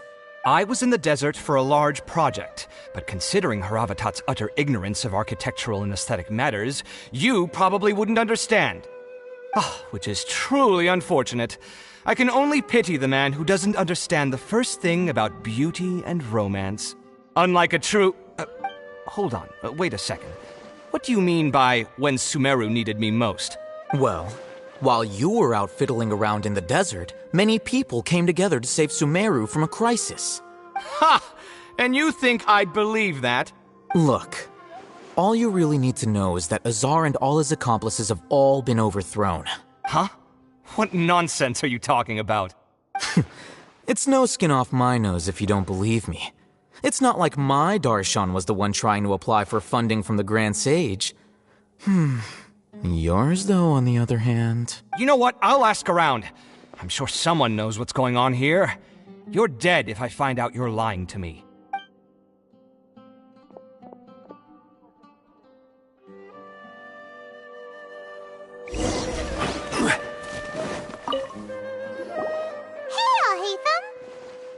Oh, it's you two. What's the matter? We're running some errands for Nilou. Have you received her letter? Letter? Nilou said she sent out a letter inviting everyone to a celebration feast in 2 days at the Grand Bazaar. We'll also be celebrating Zaino's reinstatement as General Mahamatra. If she addressed the letter to all Hatham of the Academia, then the letter should have gone to my office. I've been busy these days, so I haven't had time to check for any new mail at my office. I only now have some free time to attend to personal matters. Have you always been so busy with your work? Of course not. I'm only busy these days because several sages have been dismissed recently and the whole academia was practically turned upside down. Tainari told us they all went to train in the Avidia Forest. Apparently they will spend the rest of their lives there. That is already the best possible ending for the likes of them. 4 of the 6 great sages were possessed by their desire for power and attempted to create a new god. In order to pull it off, they even imprisoned the other 2 rational sages. To imagine such things could take place in the academia. I don't know where to begin. Yeah, you're right. Feels kind of strange to hear them called that after all this time. But then again, the 6 great schools sounded pretty impressive too. Yes, at least that's how they're supposed to sound. It's said that when the Academia was first founded, the Dendro Archon herself established the 6 great schools, each representing one of the 6 different types of wisdom. Numerous Darshans have sprung up and faded. Only the 6 Darshans attaching themselves to the 6 great schools have stood the test of time and obtained permanent seats in the Academia. Now, the 6 Darshans are nearly synonymous with the 6 great schools, and the leaders selected for the schools are the 6 great sages. Among the 6 great sages, there is one central leader, the Grand Sage. Unfortunately, only the sages from Vahumana and Amorta remain now. They were imprisoned for opposing Azar and were only rescued after Azar's downfall. So who's managing things in the other 4 schools now? Do they need to find someone new? Yes. Normally, new sages are selected based on a strict set of criteria. Oh, didn't you just say something about becoming a sage? If they pick you, then we'd have a huge connection in Sumeru. Yes, about that. You didn't let me finish my sentence. The person in charge of personnel affairs nominated me to be the Grand Sage in place of Azar and help Lesser Lord Kusanali manage the Academia. But I refused. Huh? But why? Can't you be a little more ambitious? I'm not even interested in being one of the 6 great sages. Like I said before, I don't like being a leader. Oh, all right. So are you busy these days trying to find others to take the job? That's not my job either. I'm only responsible for handling important affairs within the Academia before the new sages take office. And the first thing I'll do is reject Kasharawar's application for funding. By the way, who was that other person just now? Is he your friend? Do we look like friends? Paimon doesn't know. That's why Paimon's asking. His name is Kaveh, my roommate.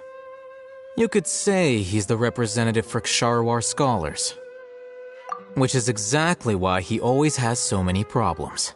So everything that's happened recently must be a huge change for the people of Sumeru. Such is the work of the Academia Scribe. Well, anyway, no matter how busy you are... There.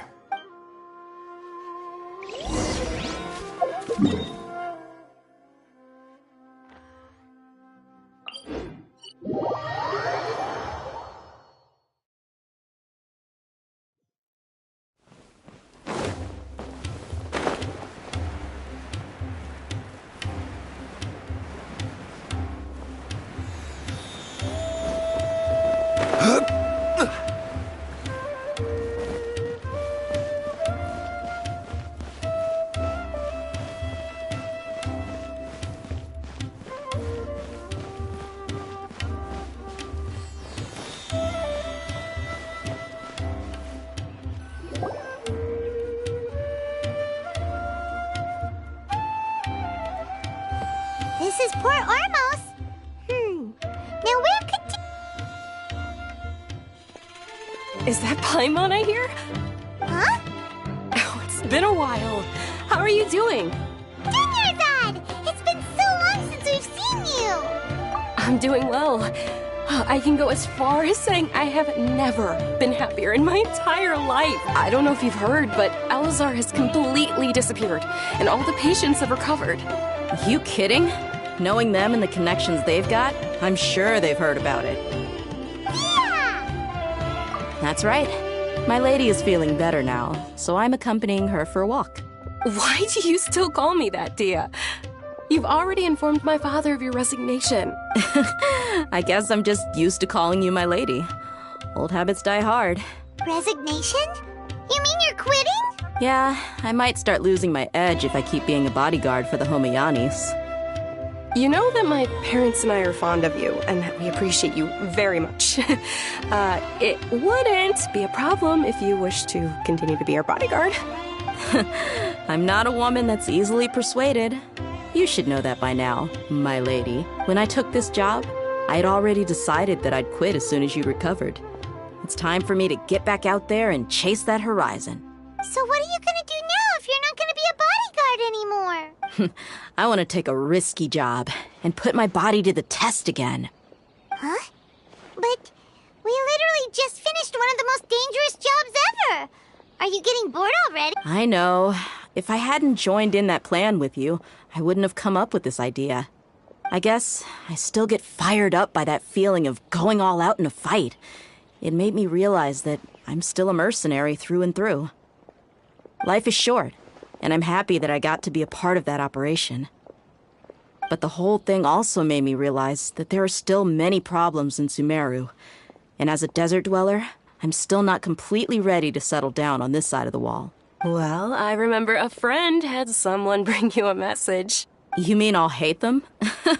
I didn't expect him to still remember that. I thought he was joking. We just came from talking with Alhaitham at the Academia. Did he tell you that he suggested that I come work at the Academia? What?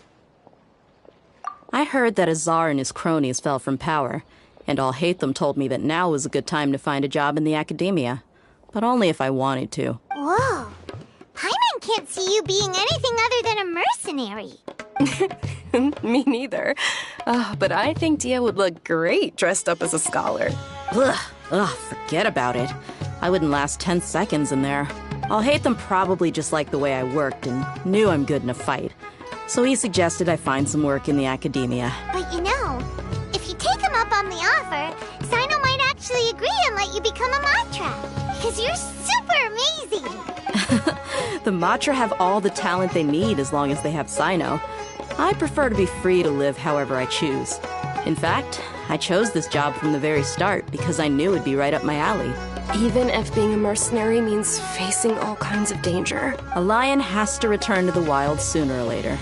If anything, being your bodyguard has been unfamiliar territory for me. I don't want to see you go, but I'll respect your decision. I'm glad to hear you say that. Come on, no need for the sad face. It's not like we'll never meet again.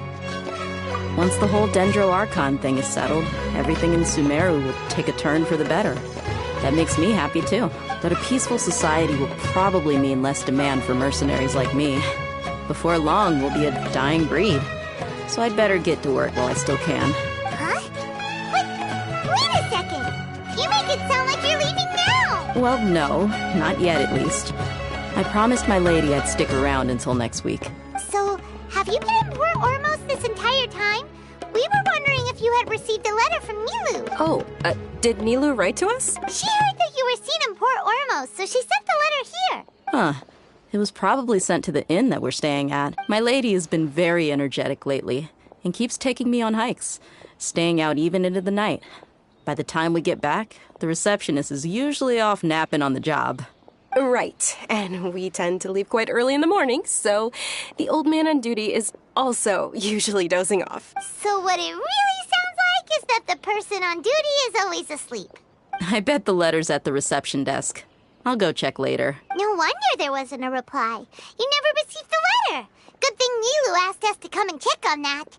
Sorry to make you two come all the way out here. It must be something important for Nilou to specifically write to us like that. Yes, she said they were preparing a victory feast in the Grand Bazaar, and will also be celebrating Sino's reinstatement as General Mahamatra. Great! I'll be sure to attend. Count me in, too. But is there some sort of dress code or anything for the feast? Can I just show up looking like this? Since it's being organized by Nilou, I don't think she'll be too picky about that. If anything, I think she wants to see us as our most natural selves. All right, then this is how I'll show up. The feast will be held in 2 days, so don't forget. Sure. Thank you so much for letting us know. We'll see you there. Oh, by the way, do you happen to know where Sino and Raman are? The General Mahamatra always comes and goes without a trace. Normally no one knows his whereabouts. Oh. But last time we met, he mentioned that he had something to do in Aru Village. You can try your luck there. As for Raman, your guess is as good as mine. I only remember he said that he had something to discuss with Sino. You can ask Sino when you meet him. Don't mention it. You better get going. All right, on to our next stop.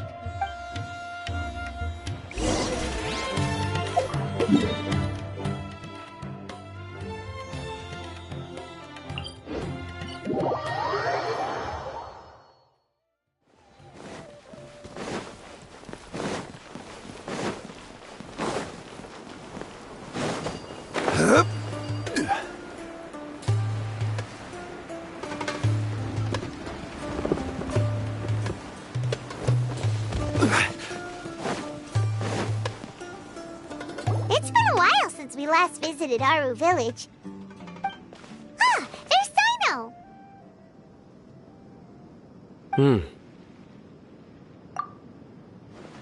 What brings you here?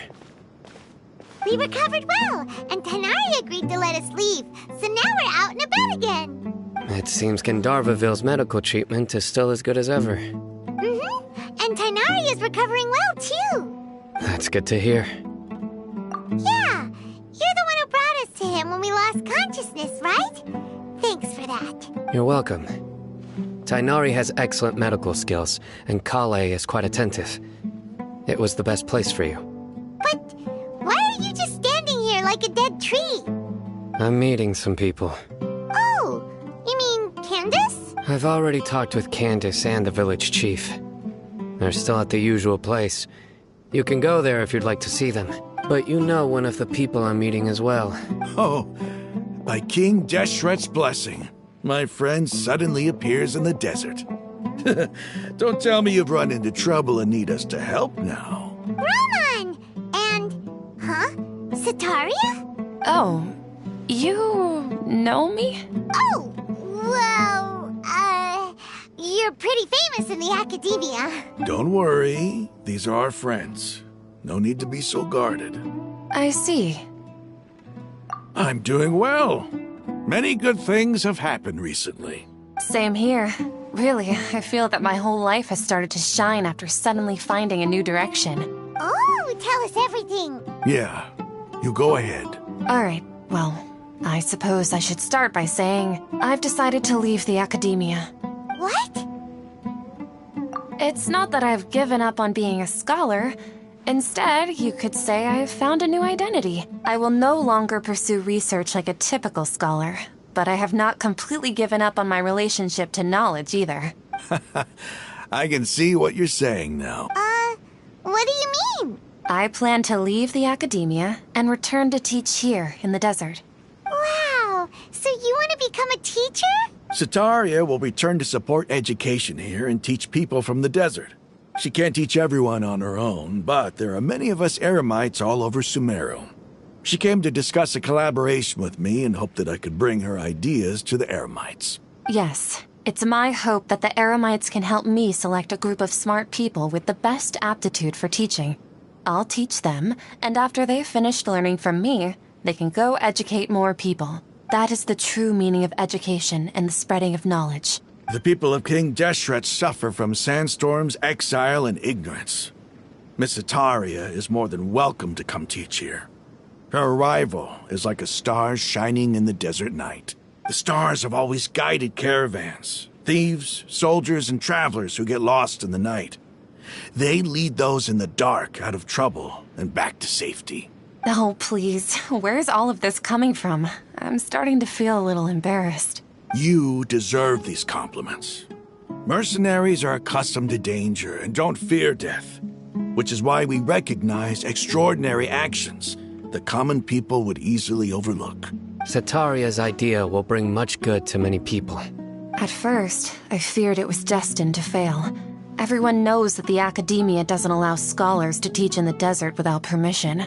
As you know, all knowledge is under their surveillance and control, and very few desert dwellers are as lucky as me. But what I heard at that time has been haunting my heart, as if there were lightning bolts constantly bombarding my soul. Sataria, you tread a treacherous path, and the longer you ignore it, the tighter the academia's grasp on you will become. Sataria, why haven't you gone home? Never forget that the desert that belongs to you lies elsewhere. Miss. These words sparked something in me, and I knew that I had to bring something back to my people after going home. I gathered up the courage to approach the Grand Sage, only to find that he was no longer at the academia. Lord Sino told me that Azar didn't belong there anymore. Azar has received much-needed punishment. Though, if you ask me, it may have been too light. You probably have already heard. Lord Sino helped me obtain permission to leave the academia for the desert, and accompanied me here to discuss collaboration with members of the Eremites. My plan was able to go smoothly thanks to him and Rahman. You're all doing so much for the desert. Aside from that, I also have some other business to discuss with Sino. Lesser Lord Kusanali has allocated many resources to support and develop the desert. I've done some business for her. Batches of educational materials from the academia, and sent them to several groups in the desert, as instructed by Lesser Lord Kusanali. I believe the people will make good use of them. That's exactly what the people here need. Physical books and other related items. If it weren't for Sino and Lesser Lord Kusanali, I'm afraid we'd never be able to get our hands on them. Apart from this, the academia is also recruiting scholars that are willing to teach in the desert. I'll let you and Sataria know as soon as I have any more news. We must be persistent about this, and maintain these resources to ensure long-term effectiveness. This is the first time in hundreds of years we've had a glimmer of hope. I think this may be the turning point for the desert. Remember these words. Here lies our faithful priest, Kasala. His wisdom is a miracle among the people, deserving of high praise and admiration. I hope people with wisdom like that priest will rise again among the desert dwellers. Then we'll once again see the wisdom and glory that once shook the world. Enough about us. Are you here to discuss some business too? No, not at all. We're actually here on behalf of Nilu. Nilu wanted to write to everyone, but she wasn't sure where the letters should be sent, so she asked us to come find everyone personally. A celebration feast will be held in 2 days at the Grand Bazaar. She hopes that all of you will be able to attend. At the feast, we'll also be celebrating Sino's reinstatement as General Mahamatra. Although, judging from your appearance, it seems you've already been reinstated. Paimon thought you would only start working for the Academia after the feast. Celebration? Feast? It's the first I've heard of it. Tighnari was right. He really didn't know. This feast is for you, Sino. Sounds to me like you'll have to be there. It's rare to see that kind of expression from Lord Sino. You must not like feasts very much. No, not really. But I'll go. Well, I still have a lot to handle here. Besides, I need to look after Miss Sataria in the desert, so I'll have to pass. I'm afraid I won't be able to join you. Although, if you'd be so kind, please give a message to Miss Nilou for me. The message is, I'm sorry for how I treated you before, but now I understand the beauty of your dance. It's like a light shining in the sky. You and the art you symbolize are not only beautiful, but also lively and powerful, so much so that it was prohibited. Please keep dancing, and someday, I'll be able to appreciate your art in person. Okay, we've got all that down. Our job here is complete as well. Oh, Sino, remember, party's in 2 days. Make sure you're there. Got it.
Today's the big day! Let's go to the Grand Bazaar and see how the celebration's coming along.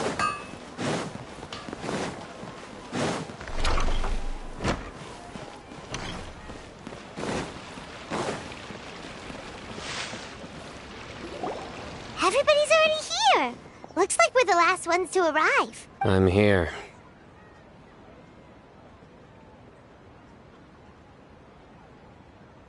Ah, there you are.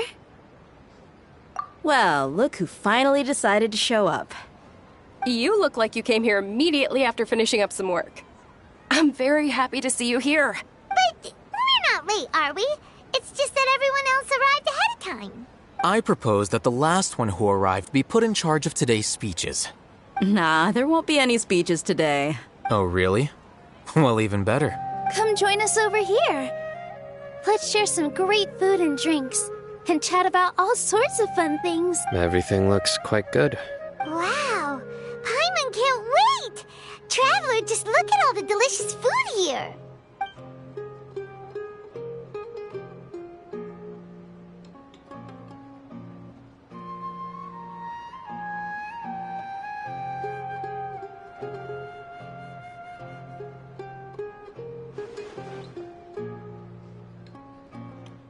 Whoa!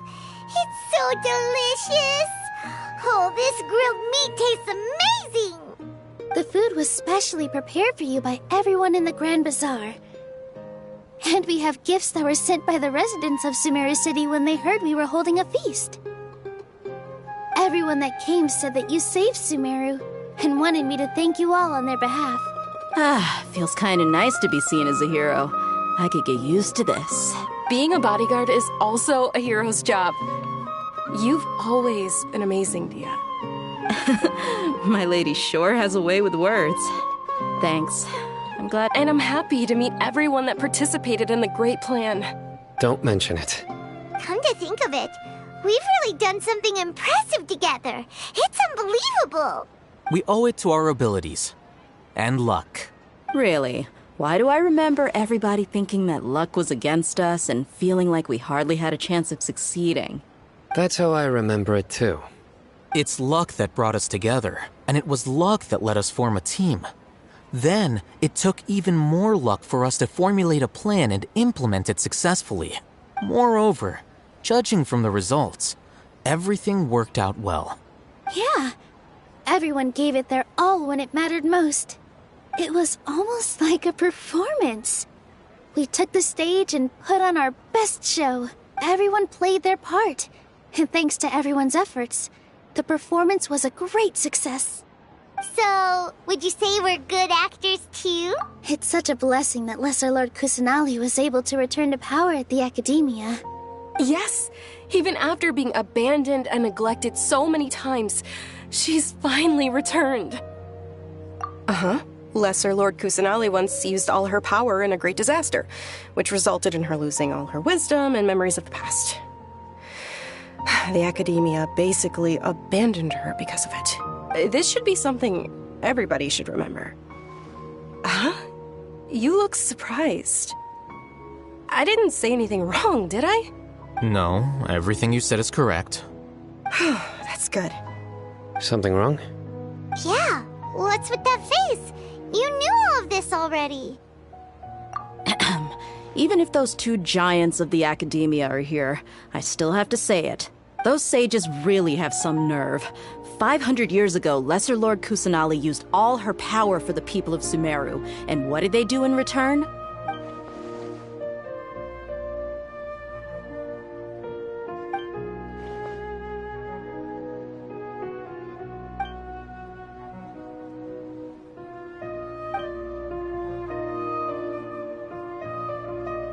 If you bite the hand that feeds you, don't act surprised when it turns into a knuckle sandwich, right, Sino?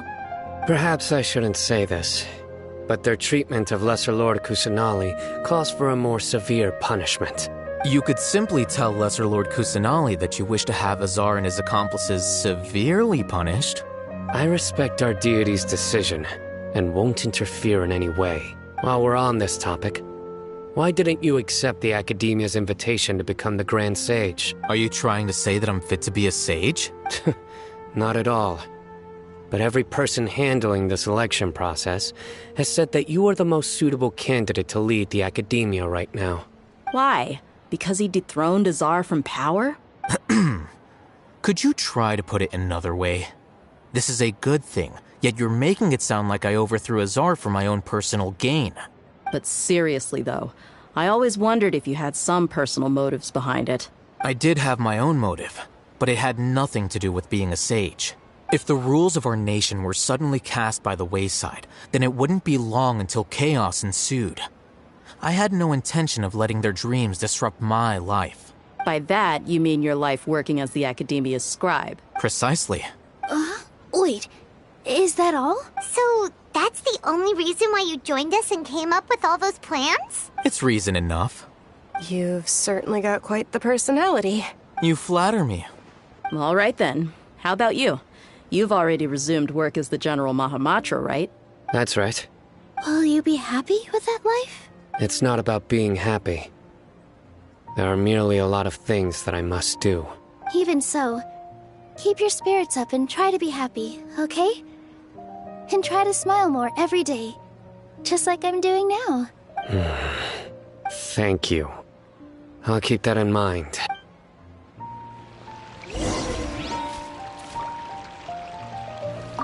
I seldom participate in such lively gatherings, but the atmosphere here is quite good. No. This gathering today has a unique meaning. The Grand Bazaar is lively because the people here feel happiness from the bottom of their hearts. Unlike the farces at the Academia, that happiness is an emotion that'll be forever alien to those bookworms who have driven themselves insane by studying. I seem to have taken both keys when I left the house. Oh well.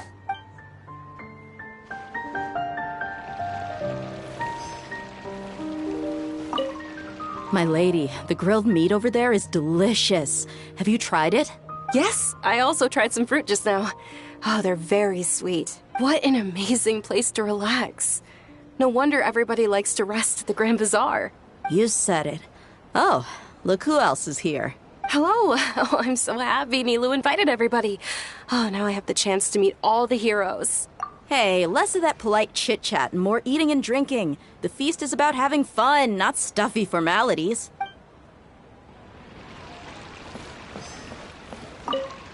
The atmosphere here is good.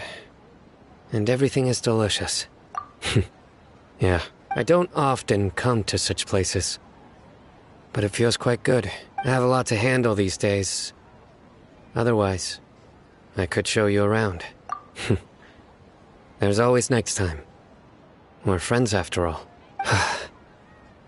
This feast is pretty good. I like it.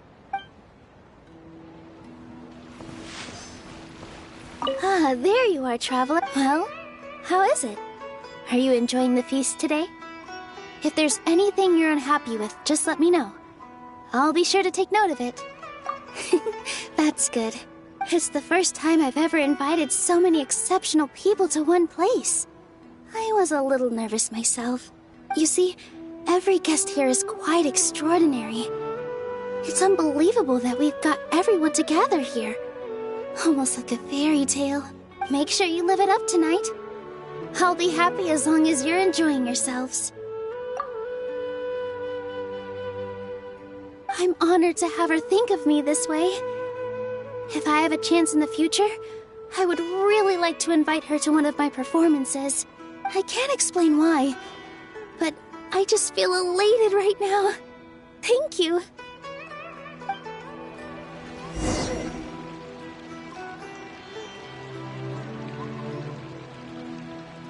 Hey, what's wrong? Your head is starting to droop. Hey, you can't just fall asleep here.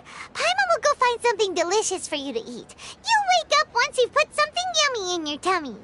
Of course, just wait here for Paimon.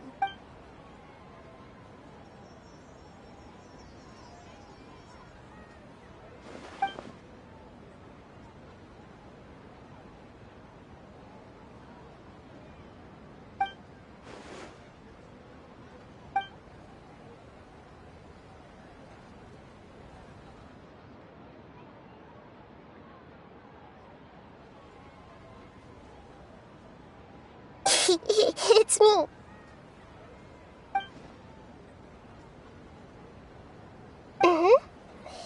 You may blame me for being a bit too self-indulgent. I was thinking about talking with you, and the next thing I knew, I had made a connection with you. The connection between us is amazing. It's like flora and the fence it grows upon. I heard there's an amazing celebration feast today at the Grand Bazaar. I wanted to have a look for myself, so I snuck in. Lately, I've been so busy dealing with all the fallout from recent events, so I really haven't had any free time. Although you've already helped me with a lot, there's still one more thing I hope you can help me with. Please say thank you to everyone for me. Oh, is it not convenient for you to do that for me? But if I just show up all of a sudden, people will become all quiet and stiff, won't they? What if I end up scaring them and ruining this wonderful feast? That'd be the last thing I want.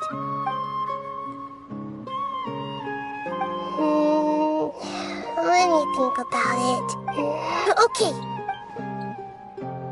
Yes, I have.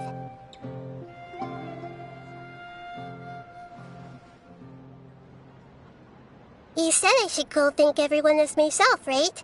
So, I've decided to borrow your body for the time being.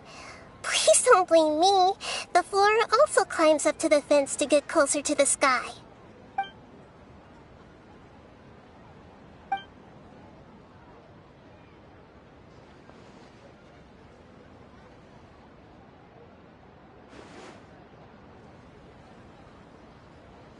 Everyone! Are you awake now? Paimon was just about to bring you the food. It's me. Huh? That voice. Nahida? Hold up, what's going on? I didn't expect to have a conversation with the consciousness of Lesser Lord Kusanali in the Grand Bazaar. Interesting. Is this also a part of the feast? No, of course not. Are you Lesser Lord Kusanali? Hello, Nilu. You know who I am? Yes, I already know every one of you.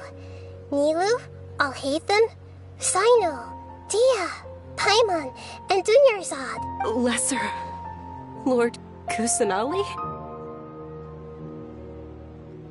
I took the liberty of occupying the Traveler's body so that I could thank all of you in person.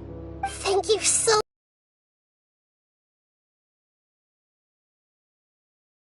and taking the risk of becoming enemies with the Academia, the sages, the doctor, the balladeer, and even the entirety of Sumeru.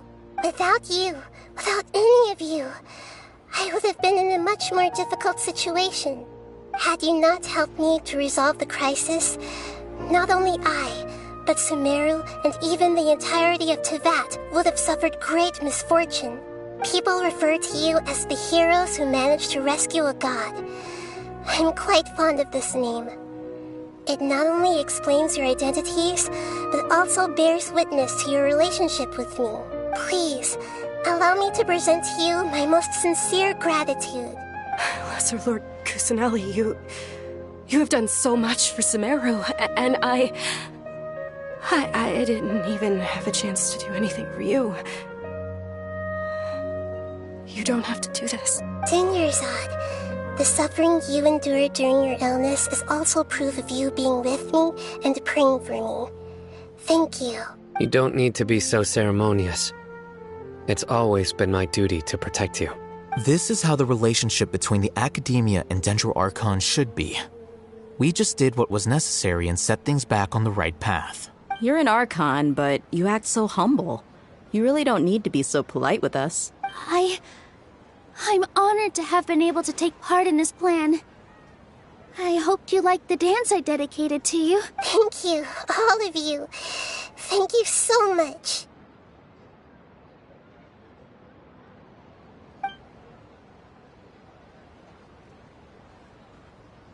Yeah.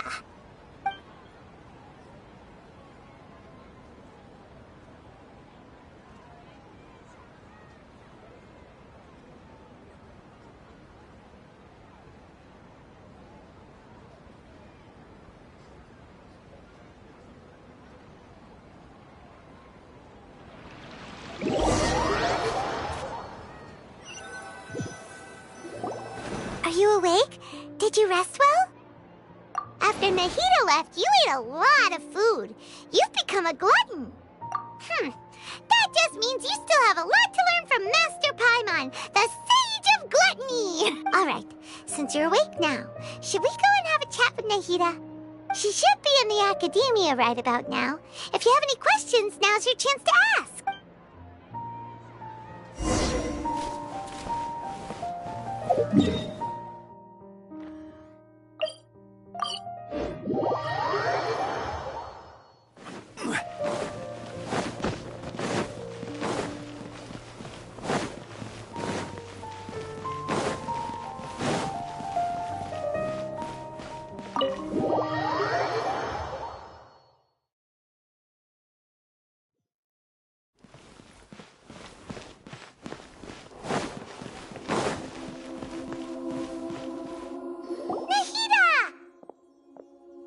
Hello, Traveler and Paimon. What a fantastic night. I'm still immersed in all the happiness and joy, like a candle floating on water. So are we, and that's why we're here to talk with you. Is there anything you want to know? After recent events, the Akasha can no longer function as it used to. I've given it some thought, and have decided to shut it down permanently. But this is definitely not a bad thing. Even from the beginning, I've been planning to shut it down. The Akasha's centralized administration of knowledge has always restrained people's curiosity and curtailed the number of paths available to them. I don't think this is good for Sumeru. Although people may initially feel a little uncomfortable with the loss of the Akasha, they will soon understand that this life is more suitable for them. And as for the future of Sumeru, in preparing to regain control of the Academia, the former sages have received their punishment, but the new sages have yet to be selected. I will oversee the process personally. I hope that the new 6th grade sages will be more focused on academics. Sumeru needs such leaders more than ever. The other big issue is the people of King Deshret. All the residents of the desert, in fact. They have been mistreated for far too long. I've already taken some measures to address this. It will take some time to rebuild everything, but no matter if it's culture, friendship, or trust, we will rebuild it. You mean, what happened after the doctor put you to sleep? Not exactly. The top-ranked Fatui Harbingers, up to number 3, possess power comparable to that of gods. I was no match for him in that kind of situation. However, in spite of the bad situation, I still managed to make a fair deal with the doctor. I'm sure you remember the entity that changed your fate, the Heavenly Principles. In fact, the Heavenly Principles has been quiet since the Conria disaster 500 years ago. I used this point as leverage against the doctor. I told him that the Heavenly Principles may be awakened if I destroy the Gnosis. Although it was just a bluff, he still fell for it. I assumed that the Heavenly Principles wouldn't just stand by and let such extensive damage to its laws take place. And as for what I exchanged for the Gnosis, the exchange served as both punishment for the doctor as well as a boon of new knowledge that I couldn't refuse as the God of Wisdom. He's still in a coma. I've hidden him like how one would hide a feather. I know you have many misgivings about him, but as someone who had become a god, he has retained a number of very useful features. Don't worry, I'll keep an eye on him and make sure he doesn't do any evil. In addition, there are still some mysteries left in him. Some things may be very clear from my perspective, but he is still yet to understand them himself. His future will be determined by fate. Is that where you're headed next? Fontaine, the Nation of Justice? As far as I know, that nation operates in a judicial system. Does their Archon personally judge people? No, there's a Chief Justice in Fontaine. Generally speaking, the Hydra Archon, Focalor, won't preside over individual trials. However, even then, Focalor will still make herself present at just about every trial. It seems that she just likes to immerse herself in that sort of atmosphere. As Archon, she still reserves the right to influence the final verdict. Anyway, let's just say she's got, a very unique personality. Are you sure? Isn't there something else you haven't asked about yet? Huh? You mean... About your sister. While you were resting at Gandharvaville, I took some time to perform an Irminsul search for information on your sister. Yeah! Isn't Irminsul a repository for all the information and memories of Teyvat? So there shouldn't be anything on him or his sister. This is true in your case. Irminsul indeed does not have any information on you. However, there must be something different about your sister. Because, as it turns out, the world has recorded information on her after all. What? There is only one possible explanation. She belongs to this world.